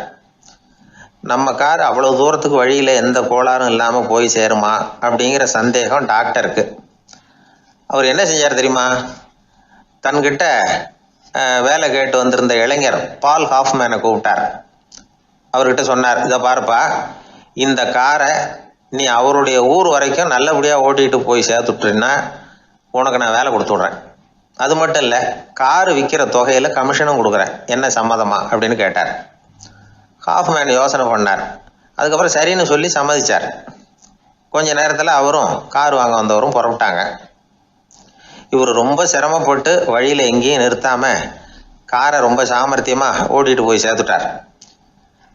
இவரை அழைச்சிக்கிட்டு வீட்டுக்குள்ளே போனார். அப்புறம் கேட்டார், இதை பார்ப்பா, இப்போ சொல்லு, இந்த காரோட நிலைமை இப்போ எப்படி இருக்குது? உண்மையிலேயே இது நல்ல நிலைமையில் இருக்குதா? உன்னுடைய மனசாட்சிப்படி பதில் சொல் அப்படின்னார். இவரும் உடனே காரு நல்ல நிலைமையில தான் இருக்குது அப்படின்னு சொல்கிறதுக்கு வாயை திறந்தார். அதுக்குள்ள பார்வை எதிரில் உள்ள சுவர் மேலே பட்டுது. அங்கே இயேசுநாதர் படம் ஒன்று மாட்டியிருந்தாங்க. அதுக்கு அடியில் எழுதியிருந்த வாசகம் என்னன்னா, நீ பேசும் ஒவ்வொரு வார்த்தையையும் இயேசு கவனித்து கொண்டிருக்கிறார் அப்படின்னு இருந்தது. அந்த வரிகளை பார்த்தார். உடனே காரு சரியில்லை அப்படிங்கிற உண்மையை சொல்லிவிட்டார். இவர் இப்படி சொன்னதும் இவரை ரொம்ப ஆச்சரியமாக பார்த்தார். இவர்கிட்ட இருந்த நேர்மை அவரை சிந்திக்க வச்சுது. உன்னுடைய நேர்மையை பாராட்டுறேன், உனக்கு கமிஷன் கிடைக்கணுங்கிறதுக்காகவே நான் இந்த காரை வாங்கிக்கிறேன்னார். இப்போ அவர் திகைச்சு போய் நின்னார். மறுபடியும் அவர் சொன்னார், நீ காரை ஓட்டிகிட்டு வரும்பொழுதே உன்னுடைய திறமையை பார்த்தேன், உனக்கு விருப்பம் இருந்தால் நீ என்கிட்டயே வேலைக்கு சேர்ந்துடலாம் அப்படின்னார். பால் ஹாஃப்மேன் அவர்கிட்ட வேலைக்கு சேர்ந்தார். படிப்படியாக முன்னேறினார். கடைசியில் பார்த்தீங்கன்னா அமெரிக்காவினுடைய நிதி ஆலோசகராக ஆனார். அதுக்கப்புறம் அவர் அந்த பழைய சம்பவத்தை எப்பவும் மறக்கறதில்ல, அடிக்கடி சொல்கிறது உண்டு. அதனால் இதிலேருந்து நாம் தெரிஞ்ச வேண்டியது என்னென்னா, வாழ்க்கையில் முன்னுக்கு வரணும்னா உழைப்பு மட்டும் போதாது, நேர்மையும் வேணும். ஆனால் இந்த காலத்தில் சிலருடைய நேர்மை நமக்கு ஆச்சரியமாக கூட இருக்கும். ஒருத்தர் புஸ்தக கடை வச்சுருந்தார். ரொம்ப நேரமாக தேடி ஒரு புத்தகத்தை கையில் எடுத்தார். அதுக்கு பில் போட சொன்னார். அந்த புத்தக கடைக்கு வந்த இன்னொருத்தர் பில் போடுறவர், சார் இந்த புத்தகம் மகா அறுவை, மகா மட்டம், இது வேணாம் உங்களுக்கு, வேற ஏதாவது ஒன்று பாருங்கன்னார். புத்தக கடை வச்சிருக்கிறவரே இப்படி சொன்னார். வாங்க வந்தவர் இவர் ஆச்சரியமாக பார்த்தார். உங்கள் நேர்மையை பாராட்டுறேன், அது சரி, இந்த புத்தகத்தை ஏற்கனவே நீங்கள் படித்து பார்த்துட்டீங்களான்னு கேட்டார். அதை படித்து வேறு பார்க்கணுமான்னார். அப்புறம் எப்படி இது மகாமட்டம்னு சொல்கிறீங்க அப்படின்னார். அதை எழுதினவனே நான் தான் சார் அப்படின்னார் அவர். இது ஒரு விதமான நேர்மை, நேர்மையை ஒத்துக்கிறது. எப்படி இருந்தாலும் வாழ்க்கையில் உழைப்பும் நேர்மையும் உயர்வதற்கு வழிகள், உழைப்பை விட நேர்மை முக்கியம் அப்படிங்கிறத புரிந்து கொண்டால் வாழ்க்கையில் வெற்றி நிச்சயம். எல்லாமே நாற்காலிக்கு ஆசைப்படாதவர்கள் அப்படின்னு சொல்லிட முடியாது. ஏன்னா நிறைய பேர் நாற்காலிக்கு ஆசைப்படுறவங்கள நாம் பார்க்குறோம். உட்கார்றதுக்கு ஒரு நாற்காலி கிடைச்சிடாதா, அதோட ஒரு கால் உடஞ்சி முக்காலியாக இருந்தாலும் பரவாயில்ல, ஒரு மாதிரியாக அனுசரித்து உட்காந்துக்கலாம் அப்படின்னு அலையிறவங்க எத்தனை பேர்? இந்த காலத்தில் மட்டும்தான் அப்படின்னு இல்லை, அந்த காலத்துலேயும் இதே மாதிரி ஆசைகள் சபலங்கள் இருந்திருக்கும் போல இருக்குது. பரமசிவன் வசிஷ்டருக்கு ஒரு விசேஷமான ஆசனத்தை கொடுத்துருந்தாராம். சரி, அப்படி என்ன அதில் விசேஷம்னா, வசிஷ்டர் ஒரு குறிப்பிட்ட இடத்துக்கு போகணும்னு நினச்சி புறப்படுறாருன்னு வச்சுக்கோங்க. அவருக்கு முன்னாடியே இந்த ஆசனம் புறப்பட்டுரும். போய் ஒரு வசதியான இடமா பார்த்து இருந்துக்கும். வசிஷ்டர் போவார். அங்கே போனதும் எங்கே உட்காரலாம்ங்கிற இட பிரச்சனையெல்லாம் அவருக்கு ஏற்படுறதில்ல. அதுதான் இவருடைய இருக்கை அங்கே முன்னாடியே போய் காத்துக்கிட்டு இருக்குதே. நேராக போவார், அதில் உட்காந்துக்குவார். மற்ற முனிவர்கள்லாம் இதை பார்த்தாங்க. அவங்களுக்கு பொறாமையாக இருந்துதான். எல்லாரும் ஒரு இடத்துல கூடி இதை பற்றி பேசியிருக்கிறாங்க. என்ன இது, நாமளும் அவரை மாதிரி தானே இருக்கிறோம், இருந்தாலும் நமக்கும் அது மாதிரி ஒரு ஆசனம் கிடைக்கலையே அப்படின்னு யோசனை பண்ணியிருக்காங்க. சரி, நேராக பரமசிவன்கிட்டே போவோம், இதை பற்றி கேட்போம் அப்படின்னு நினச்சிக்கிட்டு போனாங்களாம். பரமசிவனை பார்த்துருக்குறாங்க. ஐயா, நாங்களும் முனிவர்கள் தானே, வசிஷ்டர் பண்ணுறது மாதிரி நாங்களும் உங்களை குறித்து கடும் தவம் பண்ணிக்கிட்டு தானே இருக்கிறோம். அப்படி இருக்கும்பொழுது அவருக்கு மட்டும் ஏன் இந்த விசேஷ சலுகை அப்படின்னு கேட்டிருக்காங்க. அதுக்கு பரமசிவன் சொன்னாராம், முனிவர்களே, உங்கள் கேள்விக்கு நான் பதில் சொல்கிறேன், ஆனால் அதுக்கு முன்னாடி நீங்கள் ஒரு காரியம் பண்ணணும்னாராம். என்ன செய்யணும் சொல்லுங்கன்றிருக்காங்க. நீங்கள் ஒவ்வொருத்தரும் தனித்தனியாக போய் உங்களை விட உயர்ந்த ஒருத்தரை தேடி கண்டுபிடிச்சி அவருக்கு அதிதி பூஜை பண்ணி அவரை ஒரு மண்டலத்துக்குள்ளே என்கிட்ட அழைச்சிட்டு வந்துருங்க அப்படின்னாராம். சரின்னு எல்லாரும் புறப்பட்டுருக்காங்க. அவங்க போனதுக்கப்புறம் நந்தி தேவனை அழைச்சி வசிஷ்டரை கூப்பிட்டுக்கிட்டு வர சொன்னாராம். அவர் வந்தார், வணங்கினார். வசிஷ்டரே, இன்னையிலேருந்து ஒரு மண்டலத்துக்குள்ளே உங்களை விட தாழ்ந்தவர் ஒருத்தரை தேடி கண்டுபிடிச்சி அவருக்கு அதிதி பூஜை பண்ணி அவரை என்கிட்ட கூப்பிட்டுட்டு வாங்கன்னு விட்டார். சரின்னு இவரும் புறப்பட்டு போயிட்டார். கொஞ்ச நாள் ஆச்சு. முனிவர்கள்லாம் திரும்பி வந்தாங்க. பரமசிவன் முன்னாடி நின்னாங்க. ஐயா எவ்வளவோ தேடி பார்த்துட்டோம், எங்களை விட உயர்ந்தவர்கள் யாருமே கிடைக்கல அப்படின்னாங்களாம். வசிஷ்டரும் வந்து சேர்ந்தார். ஐயா எவ்வளவோ தேடி பார்த்தேன், என்னை விட தாழ்ந்தவர் யாருமே கிடைக்கல அப்படின்னாராம். அவரே தொடர்ந்து சொன்னார், என்னுடைய மனைவி எனக்கு அடங்கினவ தானே, அவளுக்காவது அதிதி பூஜை பண்ணி அழைச்சிட்டு வந்துடலாமான்னு யோசித்து பார்த்தேன். என்னோட மனசு அதுக்கும் இடம் கொடுக்கல. ஏன்னா அவளோட விரதத்துக்கு முன்னாடி நாம் ஏமாத்திரம் அப்படின்னு யோசித்து பார்த்தேன். அதனால் அந்த எண்ணத்தையும் கைவிட்டுட்டேன் அப்படின்னு ரொம்ப வருத்தத்தோடு சொன்னாராம். இதை கேட்ட உடனே மற்ற முனிவர்களுக்கு வெக்கமாக போச்சு. இந்த உலகத்தில் நம்மளை விட மேலானவங்க யாருமே இல்லைன்னு நாம் நினைச்சோம். வசிஷ்டரோ தன்னை விட தாழ்வானவங்க யாருமே இல்லைன்னு நினைக்கிறார். பரமசிவன் ஏன் அந்த ஆசனத்தை அவருக்கு மட்டும் கொடுத்தார் அப்படிங்கிற கேள்விக்கான பதில் அவங்களுக்கு கிடச்சிட்டு தான். இந்த காலத்தில் நாம் எப்படி நினைக்கிறோம்னா, எல்லாரும் நம்மளை விட மட்டமானவங்கன்னு நினைக்கிறோம். அதனால் நாம் மட்டும் நாற்காலியில் உட்காந்தா போதும் அப்படின்னு நினைக்கிறோம். ஏமாந்து போனவங்க சந்தர்ப்பம் பார்த்து காலை வாரி விட்டுடுறாங்க, கீழே விழுந்து காலை உடச்சிக்கிறோம். அதுதான் இன்றைக்கி நடக்கிறது. ஒரு அம்மா தன்னோட வீட்டுக்காரரை ஒரு மனோதத்துவ டாக்டர்கிட்ட அழைச்சிட்டு போனாங்களாம். என்ன ப்ராப்ளம்னு கேட்டிருக்கார் டாக்டர். எங்கள் வீட்டுக்காரர் அடிக்கடி நாற்காலியில் உட்காந்து காலை உடச்சிக்கிறார் அப்படின்னாங்களாம். அப்படின்னா அந்த நாற்காலியில் தான் ஏதோ கோளாறு அப்படின்னாரான் டாக்டர். அப்படி இருக்க முடியாது டாக்டர் அப்படின்னாங்களாம் அந்த அம்மா. அது எப்படி அவ்வளோ உறுதியாக சொல்கிறீங்கன்னு கேட்டிருக்கார் அந்த டாக்டர். எங்கள் வீட்டில் நாற்காலியே கிடையாது டாக்டர், இவர் இருக்கிறதா நினச்சிக்கிட்டு உட்கார்றார், அதுதான் ப்ராப்ளம். அளவுக்கு மிஞ்சினால் அமிர்தமும் நஞ்சு அப்படின்னு சொல்லுவாங்க. அது உண்மைதான். ஒருத்தருக்கு அளவுக்கு மீறிய புகழ் வந்துட்டுதுன்னு வச்சுங்க, அது கூட ஆபத்தாக போயிடுறது உண்டு. பழங்காலத்துல எல்லாம் கிரேக்க தேசத்தில் ஒரு பழக்கம் உண்டாம். அதாவது யாராவது ஒருத்தரை நாடு கடத்தணும்னா அதுக்கு ஒரு வழி உண்டு. அதாவது ஒருத்தரை நாடு கடத்தணும்னு மக்கள் விரும்புகிறாங்கன்னு வச்சுங்களேன், அவர் பேரை ஒரு மண்பாண்ட ஓட்டு சில்லில் எழுதி அதை ஒரு குறிப்பிட்ட பொது இடத்துல போட்டுற வேண்டியது, அவ்வளவுதான். இது மாதிரி பல பேர் போட்டுக்கிட்டே இருப்பாங்க, எல்லாம் அப்படியே குவிஞ்சு போயிடும். அந்த ஓட்டாஞ்சில்லு குவியலில் யாருடைய பேர் அதிகமாக இருக்குதோ அந்த நபரை ஒரு 10 ஆண்டுகள் நாடு கடத்தி விடுவாங்க. இது அந்த ஊர் வழக்கமாக. ஒரு நாள் அந்த குவியலுக்கு பக்கத்தில் ஒரு ஆள் நின்றுக்கிட்டு இருக்கிறான். அவன் கையில் ஒரு ஓட்டாஞ்சில்லு வச்சிருக்கிறான். அதில் யாரோட பேரையோ எழுதணும், எழுதி அந்த இடத்துல போடணுங்கிறது அவன் ஆசை. ஆனால் அவன் படிக்காதவன், அதனால் எழுத தெரியல. யாராவது அந்த வழியாக வர்றாங்களான்னு பார்த்துக்கிட்டே நின்றுக்கிட்டு இருந்தான். ஒரு பெரியவர் வந்துக்கிட்டு இருந்தார். அவர்கிட்ட ஓடினான். கையில் இருந்த மண்பாண்ட சில்லை கொடுத்தான். ஐயா இதில் ஒரு பேர் எழுதி கொடுங்களேன்னா அந்த பெரியவர் அதை வாங்கி கையில் வச்சுக்கிட்டு, என்ன பேர் எழுதணும் சொல்லு அப்படின்னா. இவன் சொன்னான், அரிஸ்டைடிஸ் அப்படின்னு எழுதுங்க அப்படின்னா. இதை கேட்டதும் அந்த பெரியவருக்கு அதிர்ச்சி. ஏன்னா அவர் தான் அரிஸ்டைடிஸ், தத்துவ மேதை அரிஸ்டைடிஸ் அவர். இருந்தாலும் நான் தான் அதுங்கிறத காட்டிக்காம அந்த ஆளுகிட்ட கேட்டார். அது சரிப்பா, அரிஸ்டைடிஸ்ங்கிற பேரை எழுத சொல்ற, அவர் உனக்கு என்ன கெடுதல் பண்ணார், அவர் பேரை இதில் எழுத சொல்றியே அப்படின்னு கேட்டிருக்கார். அதுக்கு இவன் சொன்னானா, அவர் எனக்கு எந்த கெடுதலும் பண்ணல, அவரை நான் பார்த்தது கூட இல்லை அப்படின்னு இருக்கான். அப்புறம் எதுக்காக அவரை நாடு கடத்தணும்னு நீ ஆசைப்படுற அப்படின்னு கேட்டிருக்கார். இப்போ அந்த ஆள் சொல்கிறான், அரிஸ்டைடஸை பற்றி எல்லாரும் பேசுகிறாங்க, அவர் ரொம்ப நல்லவர், அவர் ஒரு பெரிய அறிவாளிங்கிறாங்க, அவர் ஒரு பெரிய வள்ளல் பேரறிஞர், இப்படி எல்லாரும் சொல்கிறத கேட்டு கேட்டு எனக்கு ரொம்ப அழுத்து போயிட்டுது, அதனால தான் வெறுப்பாயிட்டேன் அப்படின்னு நானும். இதிலேருந்து என்ன தெரியுது, நாம் நல்லவனாக இருக்கிறதுல ஒன்றும் இடைஞ்சல் இல்லை. ஆனால் நம்மளை நல்லவன் நல்லவன் எல்லாரும் சொல்ல ஆரம்பிச்சிட்டாங்கன்னு வச்சுக்கோங்க, அப்போ இடைஞ்சல் ஆரம்பம்னு அர்த்தம். எதுவுமே அளவுக்கு மிஞ்சி போகாமல் பார்த்துக்க வேண்டியது ரொம்ப அவசியம். அளவுக்கு அதிகமாக ஆசைப்படாதவங்களில் ஆப்ரஹாம் லிங்கனும் ஒருத்தரான். அவர் ஒரு தடவை தன்னுடைய நண்பர்கள்கிட்ட பேசிக்கிட்டு இருந்தாராம். ஒருத்தர் கேட்டிருக்கார், ஒரு மனுஷனுக்கு கால்கள் எவ்வளோ உயரம் இருக்கணும் அப்படின்னு கேட்டாராம். இதுக்கு ஆப்ரஹாம் லிங்கன் சொன்னாராம், அது என்ன இடுப்புலேருந்து தரையை தொடுற அளவுக்கு உயரம் இருந்தால் போதும் அப்படின்னாராம். என்னுடைய நண்பர் ஒருத்தர், அவருக்கு ஜாதகத்தில் நம்பிக்கை உண்டு, அவரே ஜோசியம்லாம் பார்ப்பார்.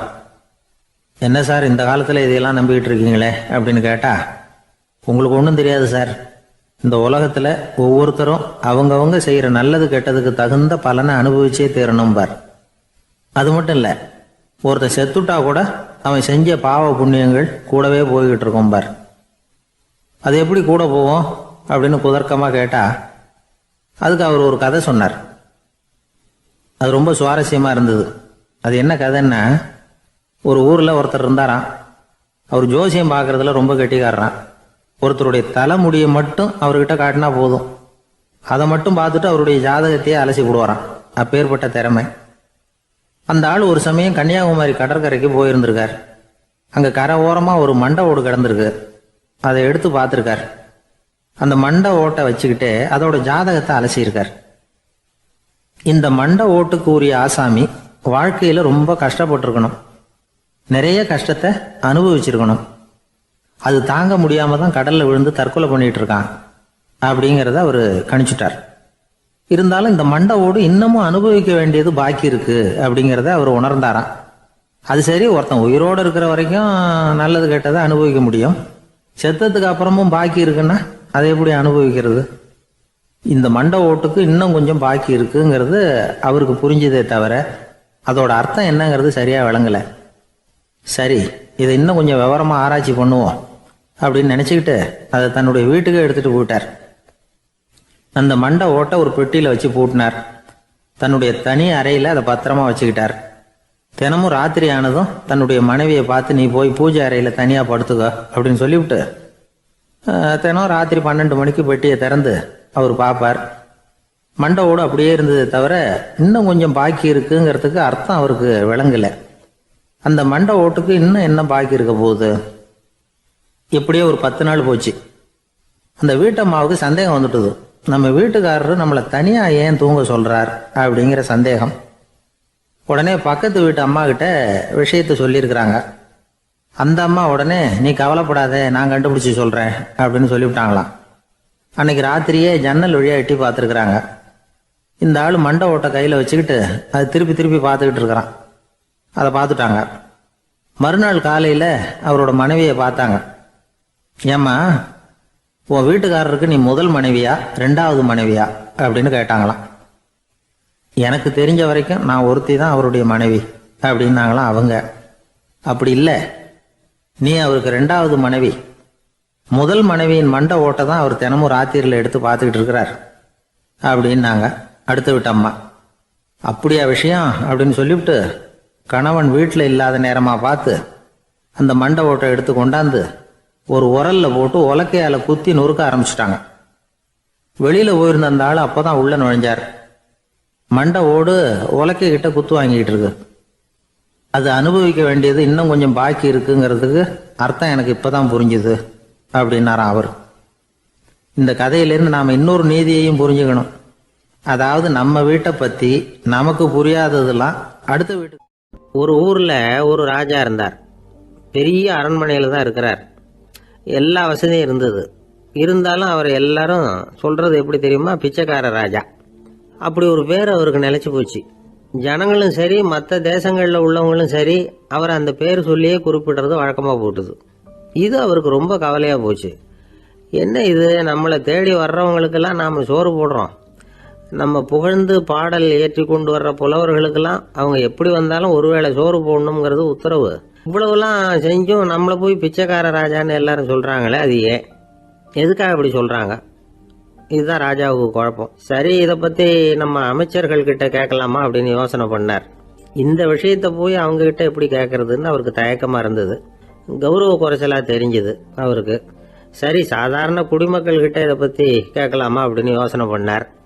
கேட்கலாம், ஆனால் அவங்க யாரும் ராஜா முன்னாடி வந்து நின்று தைரியமாக பேசக்கூடிய அளவுக்கு இல்லை. ராஜாவோட குழப்பம் நாளுக்கு நாள் அதிகமாக போச்சு. கடைசியாக அவர் ஒரு முடிவுக்கு வந்தார். அதாவது இதை பற்றி ஒரு பிச்சைக்காரங்கிட்டே கேட்டு பார்த்துட்டா என்ன. இதுதான் அவர் பண்ண முடிவு. உடனே மாறு வேஷம் போட்டுக்கிட்டு நகர்வலம் போனார். ஒரு பிச்சைக்காரனை கண்டுபிடிச்சார். இதை பாருப்பா, நம்ம ராஜாவை எல்லாரும் பிச்சைக்கார ராஜான்னே சொல்கிறாங்களே, அதுக்கு என்ன காரணமாக இருக்கும் அப்படின்னு கேட்டார். அதுக்கு அவன் சொல்கிறான், இதுக்கான பதிலை இன்னும் ஒரு 30 நாளில் சொல்கிறேன் அப்படின்னா. உடனே இவருக்கு சந்தோஷம். உண்மையை அவங்ககிட்ட சொன்னார். நான் வேற யாரும் இல்லை, நான் தான் இந்த நாட்டு ராஜா. இப்போ நீ என் கூடவே வந்துடு, அரண்மனையிலேயே தங்கிக்கோ. 30 நாள் கழித்து எனக்கு பதில் சொல்லிவிட்டு அதுக்கப்புறமா நீ போகலாம் அப்படின்னு சொல்லி அழைச்சிட்டு வந்துட்டார். அரண்மனையில் ஒரு மூலையில் அவன் தங்கறதுக்கு இடம் கொடுத்தார். தினம் 2 வேளையும் இவனுக்கு சோறு போடுங்க அப்படின்னு உத்தரவு போட்டார். ராஜா கொடுத்த இடத்துல போய் உக்காந்துக்கிட்டான் அந்த பிச்சைக்காரன். தினமும் அந்த அரண்மனையில் நடக்கிறதையெல்லாம் கவனிச்சுக்கிட்டு வந்தான். வேளைக்கு சாப்பாடு வரும், சாப்பிட்டுக்கிட்டு இருக்கான். இப்படி 30 நாள் முடிஞ்சுது. ராஜா வந்தார். என்ன என்னோட கேள்விக்கு பதில் என்னன்னு கண்டுபிடிச்சிட்டியான்னார். கண்டுபிடிச்சிட்டேன்னா. என்ன எல்லாரும் பிச்சைக்கார ராஜான்னு சொல்றாங்களே, அது நியாயமா படுதா உனக்குன்னு கேட்டார்.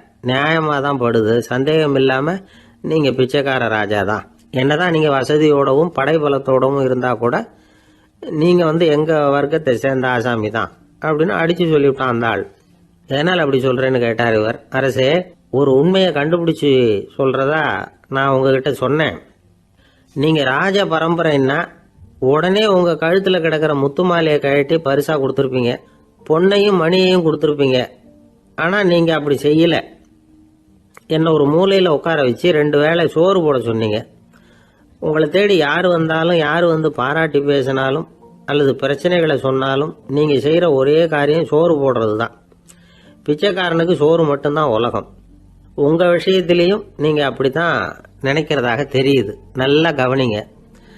எந்த ஒரு பிரச்சனைக்கும் சோறு தான் முடிவுன்னு நினைக்கிறீங்க பாருங்க.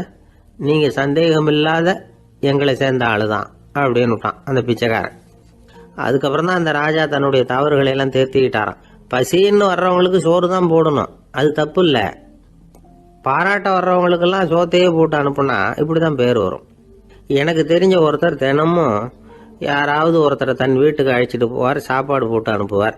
முன்னறிவிப்பு இல்லாம திடீர்னு ஒரு விருந்தாளியோட வீட்டில் போய் இவர் நிக்கிறது வழக்கம். அந்த அம்மாவும் இவருக்காக தயார் பண்ணி வச்சிருந்ததை இவர் அழைச்சிட்டு வந்திருக்கிற விருந்தாளிக்கு போட்டுருவாங்க. விருந்தாளி சாப்பிட்டுட்டு போனதுக்கு அப்புறம் இவர் மனைவி கிட்ட உனக்கு சிரமம் வேணாம் அப்படின்னு சொல்லிவிட்டு பக்கத்துல உள்ள ஒரு ஹோட்டலுக்கு போய் காசு கொடுத்து சாப்பிட்டுட்டு வந்துருவார். பல நாள் இப்படி நடக்கும். ஒரு நாள் அவரை தனியா கூப்பிட்டுக்கிட்டு போய் ஏன் இப்படி பண்றீங்கன்னு கேட்டோம். அதுக்கு அவர் சொல்றாரு, எங்க வீட்டு சாப்பாட்டுல இருந்து தப்பிக்கிறதுக்கு எனக்கு வேற வழி எதுவும் தெரியல சார், அதனாலதான் இப்படி பண்ணிட்டு இருக்கிறேன் அப்படின்னார். ரொம்ப பரிதாபமா.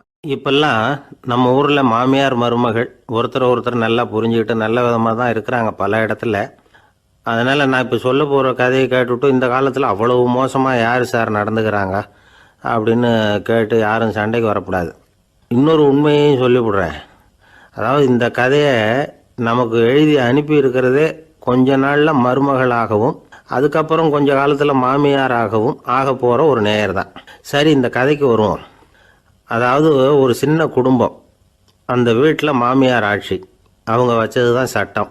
பிள்ளையாண்டான் எப்படின்னா அம்மா சொல்கிறதையும் கேட்டுக்குவான், மனைவி சொல்கிறதையும் கேட்டுக்குவான். நமக்கு என்னத்துக்கு வம்புங்கிற டைப்பு. மருமகள் பேரில் குறை கண்டுபிடிக்கிறதுலேயே அந்த மாமியாருக்கு ஒரு சுவாரஸ்யம். சின்ன சின்ன விஷயத்துல எல்லாம் குத்தம் கண்டுபிடிச்சிக்கிட்டே இருக்கிறாங்க. பொதுவாக எல்லாரும் எப்படின்னா ஏதாவது ஒரு காரணத்துக்காக சண்டை போட்டுக்கிட்டு இருப்பாங்க. அந்த அம்மா எப்படின்னா ஏதாவது ஒரு சண்டையை போடுறதுக்காக காரணத்தை தேடிக்கிட்டு இருப்பாங்க. அப்படி ஒரு மனசு. அந்த மருமக பொண்ணு பாவம் பயந்து பயந்து ஒவ்வொரு காரியமும் செஞ்சுக்கிட்டு வந்தது. இப்படியே பல வருஷம் ஓடி போட்டுது. அந்த மாமியாருக்கும் ரொம்ப வயசாயிட்டுது. இருந்தாலும் அந்த பழைய சுபாவம் மட்டும் மாறவே இல்லை. திடீர்னு ஒரு நாள் பக்கவாதம் வந்து அந்த அம்மாவுக்கு ஒரு பக்கம் கை கால் இழுத்துக்கிட்டுது. வாய் சுத்தமாக பேச முடியாமல் போயிட்டுது. சத்தம் மட்டும் வரும். ஒரு பக்கத்து கை காலை அசைக்க முடியும். பேசுறதெல்லாம் கையால் தான், அதாவது கை சைகையால். இப்படிப்பட்ட நிலைமையில கூட அந்த பொண்ணு தண்ணியோ பாலோ இவங்க எதிரில் கொண்டாந்து வச்சா அதை வேணும்னே தட்டி விட்டுட்டு ஒம்பு வளர்க்கறது. அதுக்கப்புறம் அந்த பொண்ணு தரையை சுத்தப்படுத்தும்ல, அதை பார்த்து ரசிக்கிறது. இருந்தாலும் அந்த பொண்ணு இதையெல்லாம் பெருசுப்படுத்தாமல் ரொம்ப பொறுமையாக தான் இருந்தது. ஒரு நாள் வீட்டில் வச்சிருந்த பாலை பூனை குடிச்சிட்டு போயிட்டுது. வயசான காலத்தில் இந்த அம்மா பால் இல்லாமல் கஷ்டப்படுவாங்களே அப்படின்னு நினச்சி பக்கத்து வீட்டில் போய் கொஞ்சம் பால் வாங்கிட்டு காய்ச்சி மாமியார் முன்னாடி கொண்டாந்து வச்சுது அந்த பொண்ணு. வழக்கம் போல் அந்த அம்மா பாலை தட்டி விட்டுட்டாங்க. இது அந்த மருமக பொண்ணு கவனிச்சுட்டுது.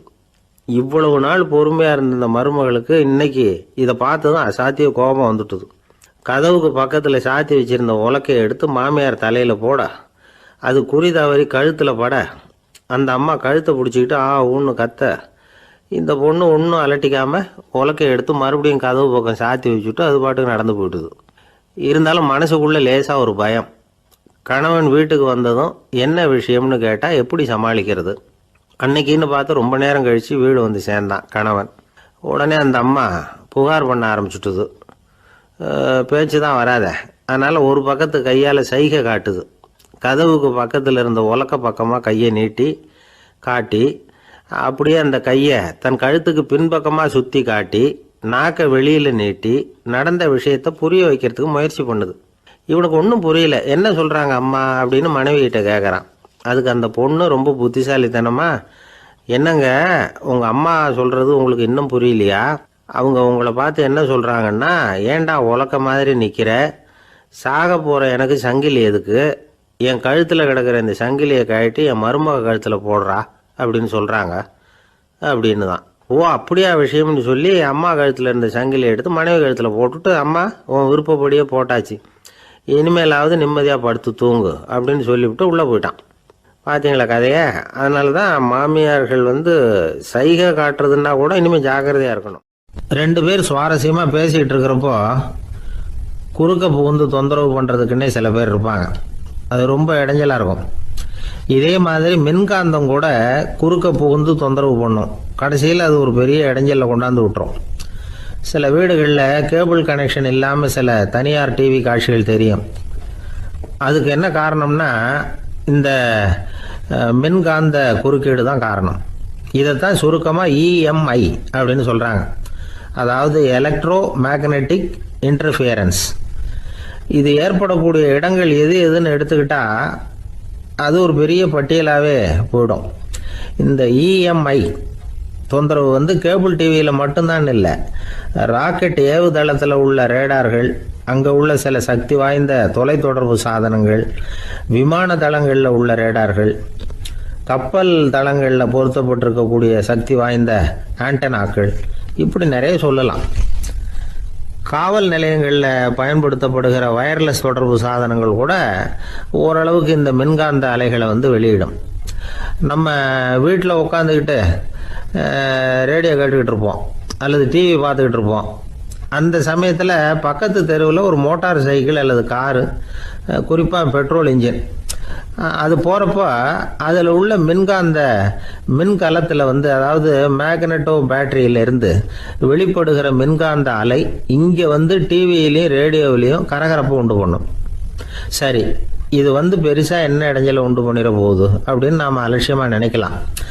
வயசானவங்களுக்கு மறதி நோயின்னு ஒன்று வரும்ல, அல்ஷமீர், அதாவது மூளையில் உள்ள செல்கள் செயலிழந்து போயிடுறது. அது செய்ய வேண்டிய வேலையை மறந்துடும். மனைவியே எதிரில் நின்னா கூட உன்னை எங்கேயோ பார்த்தது மாதிரி தெரியுதே அப்படின்னு சொல்லிட்டு இருப்பாங்க. அப்படி ஒரு மறதி. இந்த விசித்திரமான நோய்க்கு இதுவரைக்கும் மருந்தே இல்லைன்னு வேற சொல்றாங்க. இந்த மைக்ரோ ஓவன் அப்படின்னு சொல்லக்கூடிய சமையல் அடுப்புகள் கூட மின்காந்த அலைகளை வெளியிடுது. சமயத்தில் சில தொழிற்சாலைகளில் கூட பெரிய விபத்துக்களை இந்த இஎம்ஐ உண்டு பண்ணிவிடும். இதை பற்றி தீவிரமாக சிந்திக்க ஆரம்பித்ததே ஒரு விபத்துக்கு பிறகுதான். அமெரிக்காவுக்கும் வியட்நாமுக்கும் இடையில போர் நடந்தது. அந்த சமயம் அமெரிக்காவுக்கு சொந்தமான விமானம் தாங்கி கப்பல் ஒன்று வியட்நாமை தாக்கிறதுக்கு தயாராக ஏவுகணைகளோட கடலில் நிறுத்தி வைக்கப்பட்டிருந்தது. தற்செயலாக அந்த பகுதியில் கப்பல் தொலைத்தொடர்பு பகுதிக்கு அருகில் ஊடுருவிய அந்த சக்தி வாய்ந்த ரேடியோ அலைகள் ஏவுகணையில் இருந்த மின்னணு சர்க்கியூட்டை பூர்த்தி செஞ்சு வச்சுட்டுது. அவ்வளவுதான், ஏவுகணை அங்கேயே வெடித்து சிதறி போச்சு.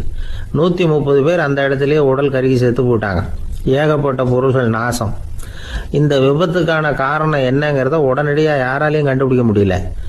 ரொம்பவும் கடுமையாக முயற்சி பண்ணி கடைசியாக கண்டுபிடிச்சாங்க, இது இந்த இஎம்ஐ வேலை தான் அப்படின்னு. மின்னணு தொலைபேசிகள் இருக்கு, இதில் பேசும்பொழுது நம்ம காதை அதாவது செவியை ஊடுருவக்கூடிய மின்காந்த அலையானது மூளைக்கு போய் அங்கே மூளை கட்டிகளை உருவாக்க ஊக்கம் கொடுக்குது அப்படின்னு வேற கண்டுபிடிச்சிருக்கிறாங்க. இந்த இஎம்ஐ ரொம்ப குறைஞ்ச மின்காந்த அழுத்தத்தில் நமக்கு எந்த பாதிப்பையும் ஏற்படுத்துறதில்லை. மின்காந்த அலைகள் அழுத்தத்தோடு இருக்கிற இடங்களில் ரொம்ப நேரம் இருந்தோம்னா நம்ம உடம்பின் வெப்பநிலை 2 டிகிரி செல்சியஸ் வரைக்கும் அதிகரிக்குதாம். அதனால் வெப்பநிலையை சீராக்கிறதுக்கு இதய துடிப்பும் அதிகரிக்குது. இப்படிலாம் கண்டுபிடிச்சிருக்கிறாங்க. இப்போல்லாம் இந்த மின்காந்த குறுக்கீடுகளை தடுக்கிறது எப்படி அப்படின்னு விஞ்ஞானிகள் யோசனை செய்ய ஆரம்பிச்சிருக்கிறாங்க. இந்த விஷயத்தில் அலட்சியமாக இருந்தோம்னா எதிர்காலத்தில் நிறைய பேருக்கு இந்த ஞாபக மறதி நோய் வந்துடும். அப்புறம் அது ரொம்ப கஷ்டமாக போயிடும்.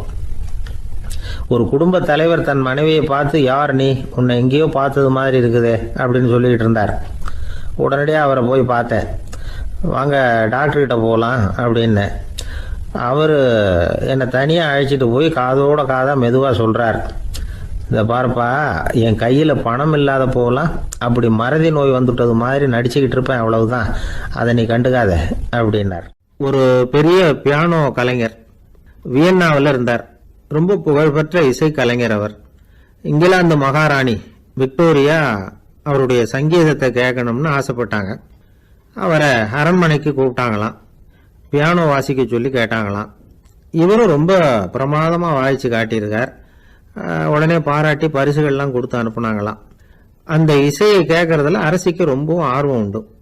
அதனால அதுக்கப்புறமும் அந்த கலைஞர் அடிக்கடி அரண்மனைக்கு வர வேண்டிய அவசியம் ஏற்பட்டது. ஏன்னா அரசி கூப்பிட ஆரம்பிச்சாங்க. இவர் போகணும், அங்கே இசை நிகழ்ச்சி நடத்தணும். இவர் அங்கே பாடி வாசிக்கிறது உண்டு. ஒரு தடவை மகாராணி அவரை பார்த்து, உங்கள் நாட்டு தேசிய கீதம் பாடுங்களேன் அப்படின்னு கேட்டாங்களாம். உடனே அவர் தன்னுடைய நாடான ஆஸ்திரியாவின் தேசிய கீதத்தை பாடியிருக்கிறார். அவர் பாட ஆரம்பித்த உடனே மகாராணி எழுந்திருச்சு நின்னாங்களாம். அதுக்கு மரியாதை செலுத்துகிற நோக்கத்தோட பாட்டு முடிகிற வரைக்கும் அப்படியே நின்றுகிட்டு இருந்தாங்களாம். இதுதான் அந்த அரசியினுடைய பெருந்தன்மை. அதாவது நாட்டுப்பற்றுங்கிறது அந்த அளவுக்கு அப்படி இருக்கணும்.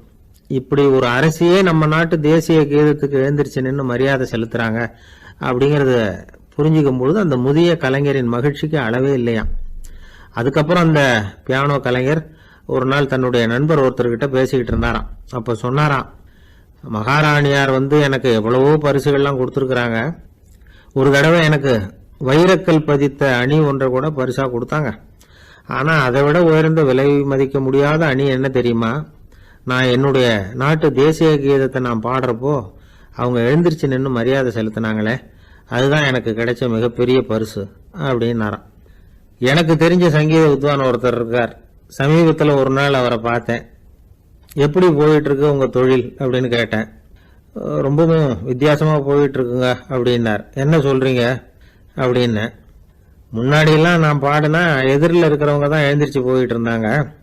இப்போ எப்படின்னா நான் பாட ஆரம்பிச்சுட்டா உடனே பக்கவாத்தியக்காரனே எழுந்திரிச்சு போயிடுறான் அப்படின்னார் ரொம்ப வேதனையோட. ஒருத்தரை பார்த்து உன்னுடைய நண்பர்கள் யார் அப்படின்னு ஒரு கேள்வி கேட்டு பாருங்க. கொஞ்சம் யோசிச்சு யோசிச்சு பதில் சொல்லுவாங்க. அவங்க கிட்டேயே உன்னுடைய எதிரிகள் யார் அப்படின்னு கேளுங்க, கடகடன்னு ஒப்பிச்சிருவாங்க. நம்ம மனசு இருக்க அது எப்படின்னா, நம்ம நண்பர்களை விட எதிரிகளை அது நல்லா ஞாபகத்தில் வச்சுக்கும். இது ஒரு ஆச்சரியமான உண்மை. உங்களால் நண்பர்களை மறந்துட முடியும், ஆனால் எதிரிகளை மறந்துட முடியாது. இது ஒரு வேடிக்கையான நிலைமை தான். அழகான தருணங்களை நாம் ஏன் மறந்துடுறோம்? இது இயற்கை. ஏன்னா நம்ம மனசு மலர்களை கவனிக்கிறது இல்லை, அதில் இருக்கிற முள்ளை தான் கவனிக்குது. தன்னை காயப்படுத்துகிற எதையும் அது உடனே கண்டுகொள்ளுது. ஒரு தெளிந்த சிந்தனை உடைய மனசு மிக அழகாக உள்ள எல்லாத்தையும் கவனிக்கும். அது நன்றியுடன் உணரக்கூடிய எல்லாத்தையும் பார்த்து குறிச்சிக்கும். இப்படிப்பட்டவங்க வாழ்க்கை இயல்பாகவே நல்லா அமையும். அது ரொம்ப அபூர்வம். மனசில் உள்ள ஒரு சிறிய அமைப்பை மாற்றுவதை பொறுத்து தான் இந்த விஷயம் அப்படிங்கிறார் ஓஷோ. ஒரு யூத கோவில் இருந்து தான், அது யூதர்களின் மடமாகவும் இருந்தது. அங்கே ஒரு தலைமை குரு, அவர் ரொம்ப கண்டிப்பானவர். அந்த கோவிலை ஒட்டி ஒரு தோட்டம். ஒரு நாள் காலையில் அந்த தோட்டத்தில் 2 இளம் யூதர்கள் நடந்து போய்கிட்டு இருக்கிறாங்க. காலையில் 1 மணி நேரம், மாலையில் 1 மணி நேரம் அவங்க அந்த தோட்டத்தில் நடக்கிறதுக்கு அனுமதி உண்டு. மற்ற நேரங்களில் அவங்க மத புத்தகங்களை படிக்கணும், பிற விதிமுறைகளை கடைபிடிக்கணும். அந்த 2 பேருமே தொடர்ந்து புகைப்பிடிக்கிற பழக்கம் உள்ளவங்க. ஆனால் கோவில் மடத்தில் இருக்கிறப்போ அவங்க புகைப்பிடிக்க முடியாது, அது கடுமையான குற்றம். சரி, நாம் தோட்டத்தில் இருக்கிறப்போவாவது புகைப்பிடிக்கலாமா அப்படின்னு ஒரு ஆசை அவங்க 2 பேருக்குமே. இருந்தாலும் பயம். இப்படி கேட்டால் மதகுரு என்ன சொல்லுவாரோ அல்லது என்ன செய்வாரோங்கிற பயம். இப்படியே கொஞ்ச நாள் ஆச்சு. ஒரு நாள் இந்த 2 பேரில் ஒருத்தன் ரொம்ப கலங்கி போய் அந்த கோவிலில் இருந்து வெளியில் வந்துக்கிட்டு இருந்தான். வந்தவன் நேராக தோட்டத்து பக்கம் போனான். அங்கே இன்னொருத்தன் ஆனந்தமாக புகை பிடிச்சிக்கிட்டு இருக்கிறான்.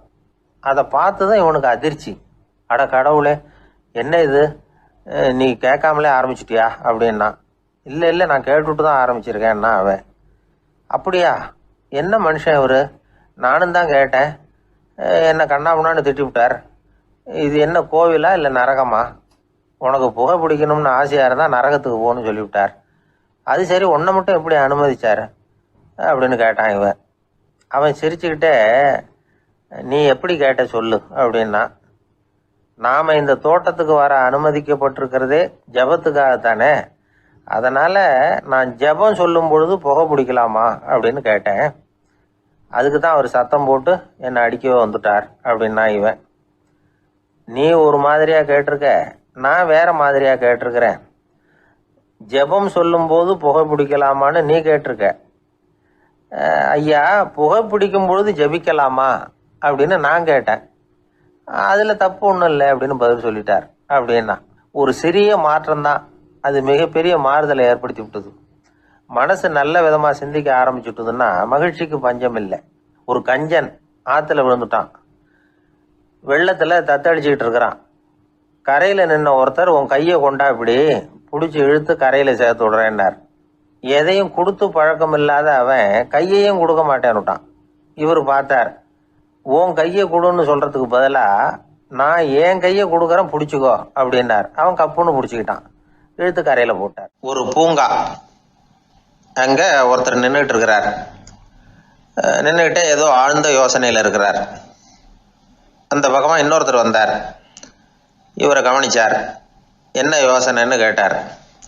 எப்படி எழுந்திருக்கிறதுன்னு யோசனை பண்ணிட்டு இருக்கிறேன்னார் அவர். கேட்டவருக்கு ஒரு மாதிரி ஆயிட்டுது. ஏற்கனவே நின்றுக்கிட்டு இருக்கிற ஒருத்தர் எப்படி எழுந்திரிச்சு நிற்கிறதுன்னு யோசிக்கிறாருன்னா அது ஆச்சரியம் தானே. அதுக்கப்புறம் இவர் யோசிக்க ஆரம்பித்தார், என்ன இவர் இப்படி பேசுகிறாரு அப்படின்னு. கீழே விழுந்தால் தானே எழுந்திரிச்சு நிற்க முடியும். அதனால் எழுந்திரிக்கணும்னு நினைக்கிறவங்க முதல்ல கீழே விழணும். இவர் முதல்ல கீழே விழணும், அதுக்கப்புறம் தான் எழுந்திருக்கிறது எப்படின்னு சிந்திக்க முடியும். இந்த உலகத்தில் எல்லாருமே கீழே விழுந்து எழுந்தவர்கள் தான். இப்போ இந்த குழந்தை பருவத்தில் கீழே விழாமல் நடைபயில கற்றுக்கிட்டவங்க யாராவது உண்டா? சின்ன வயசில் ஒரு தடவை கூட கீழே விழலை சார், அப்படியே பிறந்தார் வளர்ந்தார் பெரியவர் ஆயிட்டார் அப்படின்னு யாரையும் சொல்ல முடியாது. அதனால் மனுஷங்கிறவன் விழுந்து புரண்டு எழுந்து தான் நடக்க கற்றுக்கிறான். ஒரு உண்மையை நாம் எல்லாரும் புரிஞ்சுக்கணும். இந்த உலகத்தில் தவறு செய்யாத மனிதர்களே யாரும் கிடையாது. அப்படி இருக்கிறப்போ எப்போதாவது நாம் தவறு பண்ணிவிட்டோம்னா அதுக்காக மனசு உடஞ்சி போயிடக்கூடாது, வாழ்க்கையில் வெறுப்பு வந்துடக்கூடாது. ஒரு தவறு நடந்துவிட்டுதா அதுக்காக மனசு உடஞ்சி போடாதீங்க, அதை ஒரு பாடமாக எடுத்துக்கங்க. அதே தவறு மறுபடியும் நடக்காமல் வேணும்னா பார்த்துக்கலாம், அது போதும். தடைக்கல்ல படிக்கெல்லாம் மாற்றிக்கணும், இதுதான் இதில் முக்கியம். ஒரு அலுவலகம், அங்கே ஒரு அதிகாரி, அவர் உயர்ந்த பதவியில் இருந்தார். சிறந்த நிர்வாகின்னு பேர் வாங்கினவர் அவர். அவர் தனக்கு கீழே வேலை செய்கிறவங்க கிட்டெல்லாம் சொல்லுவாராம், இந்த நிறுவனத்தில் நீங்கள் எத்தனை தடவை வேணும்னாலும் தவறுகள் செய்யலாம், ஆனால் ஒரே விஷயம் என்னென்னா ஒரே தவறை மறுபடியும் செய்யக்கூடாது, அது முக்கியம் அப்படிம்பாராம். இதை மேம்போக்காக பார்த்தா அவர் ஏதோ தன்னுடைய ஊழியர்களை தவறு செய்ய தூண்டுறது மாதிரி தெரியும். ஆனால் உண்மை அப்படி இல்லை. இன்னைக்கு என்ன நடக்குது தெரியுமா? அநேகமாக எல்லா மனிதர்களுமே ஒரே தவறை தான் மறுபடியும் செய்கிறாங்க. விளையாட்டு வீரர்கள் ஒரே மாதிரியான தவறுகளை திரும்ப திரும்ப செய்கிறது உண்டு. கணக்கு எழுதுகிறவங்கள பாருங்கள், ஒரே தப்பை மறுபடியும் செய்வாங்க. அலுவலகம் வருகிறவர்களை கவனிங்க, ஒரு நாள் தாமதமாக வந்தால் பரவாயில்ல, தினமும் தாமதமாக வருவாங்க. இது மாதிரி செய்த தவறையே திரும்ப திரும்ப செய்கிறதுக்கு என்ன காரணம் அப்படின்னா சோம்பல், ஞாபக மறதி, கவனக்குறைவு, தன்னுடைய திறமை பேரில் அளவுக்கு மீறிய நம்பிக்கை, இப்படி இதில் ஏதாவது ஒரு காரணமாக இருக்கலாம் அப்படிங்கிறாங்க இது பற்றி ஆய்வு செய்கிற வல்லுநர்கள். ஒரு தடவை செஞ்ச தவிர மறுபடியும் செய்கிறது இல்லைன்னு முடிவு செஞ்சுக்கிட்டு அதை செயல்படுத்த கற்றுக்கணும், அது போதும், வாழ்க்கை வெற்றிகரமாக அமையும் அப்படிங்கிறாங்க அந்த அனுபவசாலிகள். அதனால் வெற்றிகரமாக வாழ்க்கையில் நடைபோட விரும்பும் இளைஞர்கள் தவிர்க்க வேண்டியது என்னென்னா, முதல்ல சோம்பலை தவிருங்கள், சுறுசுறுப்பாக இயங்குங்கள் அப்படிங்கிறது அவங்க அறிவுரை. ரெண்டாவது ஞாபக மறதி, எந்த செயல்லையும் ஈடுபாடு வேணும், அக்கறை வேணும். மூணாவது கவனக்குறைவு, எதையும் அலட்சியப்படுத்தக்கூடாது. நாலாவது என்னால் முடியாதது எதுவுமே கிடையாது அப்படிங்கிற அளவுக்கு மீறிய நம்பிக்கை, அது ஆபத்தில் கொண்டு போய் விட்டுரும். அதனால் முதல் தவறு உங்களுக்கு ஒரு பாடமாக அமையணும். ஒரு மனிதர் அவர் தன்னுடைய 2 காதுலையும் கட்டு போட்டுக்கிட்டு வந்தார். அவருடைய நண்பர் அதை கவனிச்சுட்டார். என்ன சார் ஆச்சு, 2 காதுலையும் கட்டு போட்டுருக்கீங்களே அப்படின்னு விசாரித்தார். ஒன்றுமில்லை சார், வீட்டில் ரொம்ப ஆர்வமாக டிவியில் கிரிக்கெட் மேட்ச் பார்த்துக்கிட்டு இருந்தேன். அப்போது என்னுடைய மனைவி துணிகளுக்கு அயர்ன் பண்ணிக்கிட்டு இருந்தாங்க. அயர்ன் பாக்ஸை அப்படியே வச்சுட்டு அடுப்பங்கரைக்கு போயிட்டாங்க. அந்த சமயம் பார்த்து டெலிஃபோன் பண்ணி அடிச்சுது. அவசரமாக ஓடி போய் அதை எடுத்து காதில் வச்சேன். அப்போ தான் தெரியும் அது அயன் பாக்ஸுங்கிற விஷயம். சூடாக இருந்ததா, சுட்டு விட்டுது அப்படின்னாரு. ஒரு காது சரி சார், 2 காதும் ஏன் அப்படி ஆச்சு அப்படின்னு கேட்டார். அதே ஆள் மறுபடியும் ஃபோன் பண்ணான் சார் அப்படின்னாரு இவர் எவ்வளோ தூரம் யோசிச்சிருப்பார் பாருங்க. அதனால் ஒரு தவறு மறுபடியும் நடக்கக்கூடாது. முதல் தவறு உங்களுக்கு ஒரு பாடமாக அமையட்டும் அப்படிங்கிறது தான் இதிலிருந்து நாம் தெரிந்து கொள்ள வேண்டிய கருத்து. அதனால் தவறுகள் அதெல்லாம் தடைக்கெல்லாம் நினைக்க வேண்டாம், படிக்கெல்லாம் நினைப்போம். அப்படி நினைச்சோம்னா வாழ்க்கையில் வெற்றி நிச்சயம். ஒரு ராஜா இருந்தார்.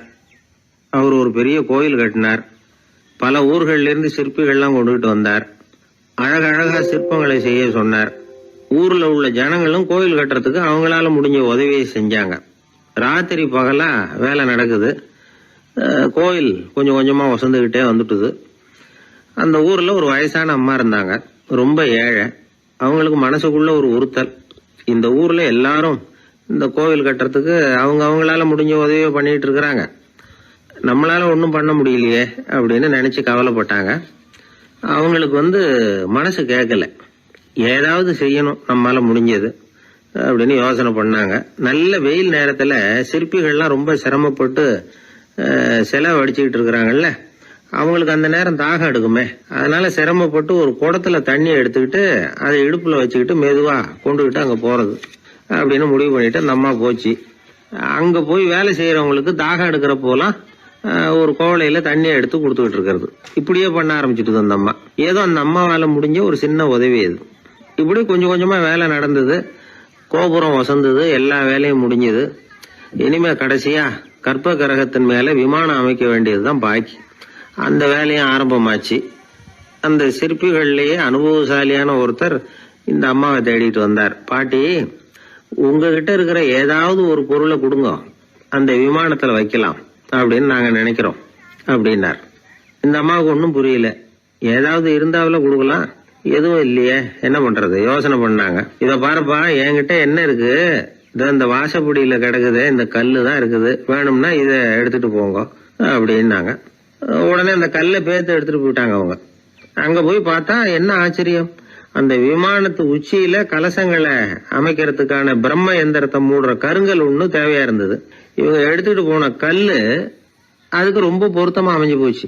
ஏதோ அதுக்காகவே அளவெடுத்து செஞ்சது மாதிரி அமைஞ்சுட்டுது. அந்த கல்லையே அங்க அப்படியே பதிச்சுட்டாங்க. ஒரு வழியா கோவிலை கட்டி முடிச்சாங்க. அடுத்தது கும்பாபிஷேகம், அதுவும் ரொம்ப சிறப்பா கோலாகலமா நடந்து முடிஞ்சது.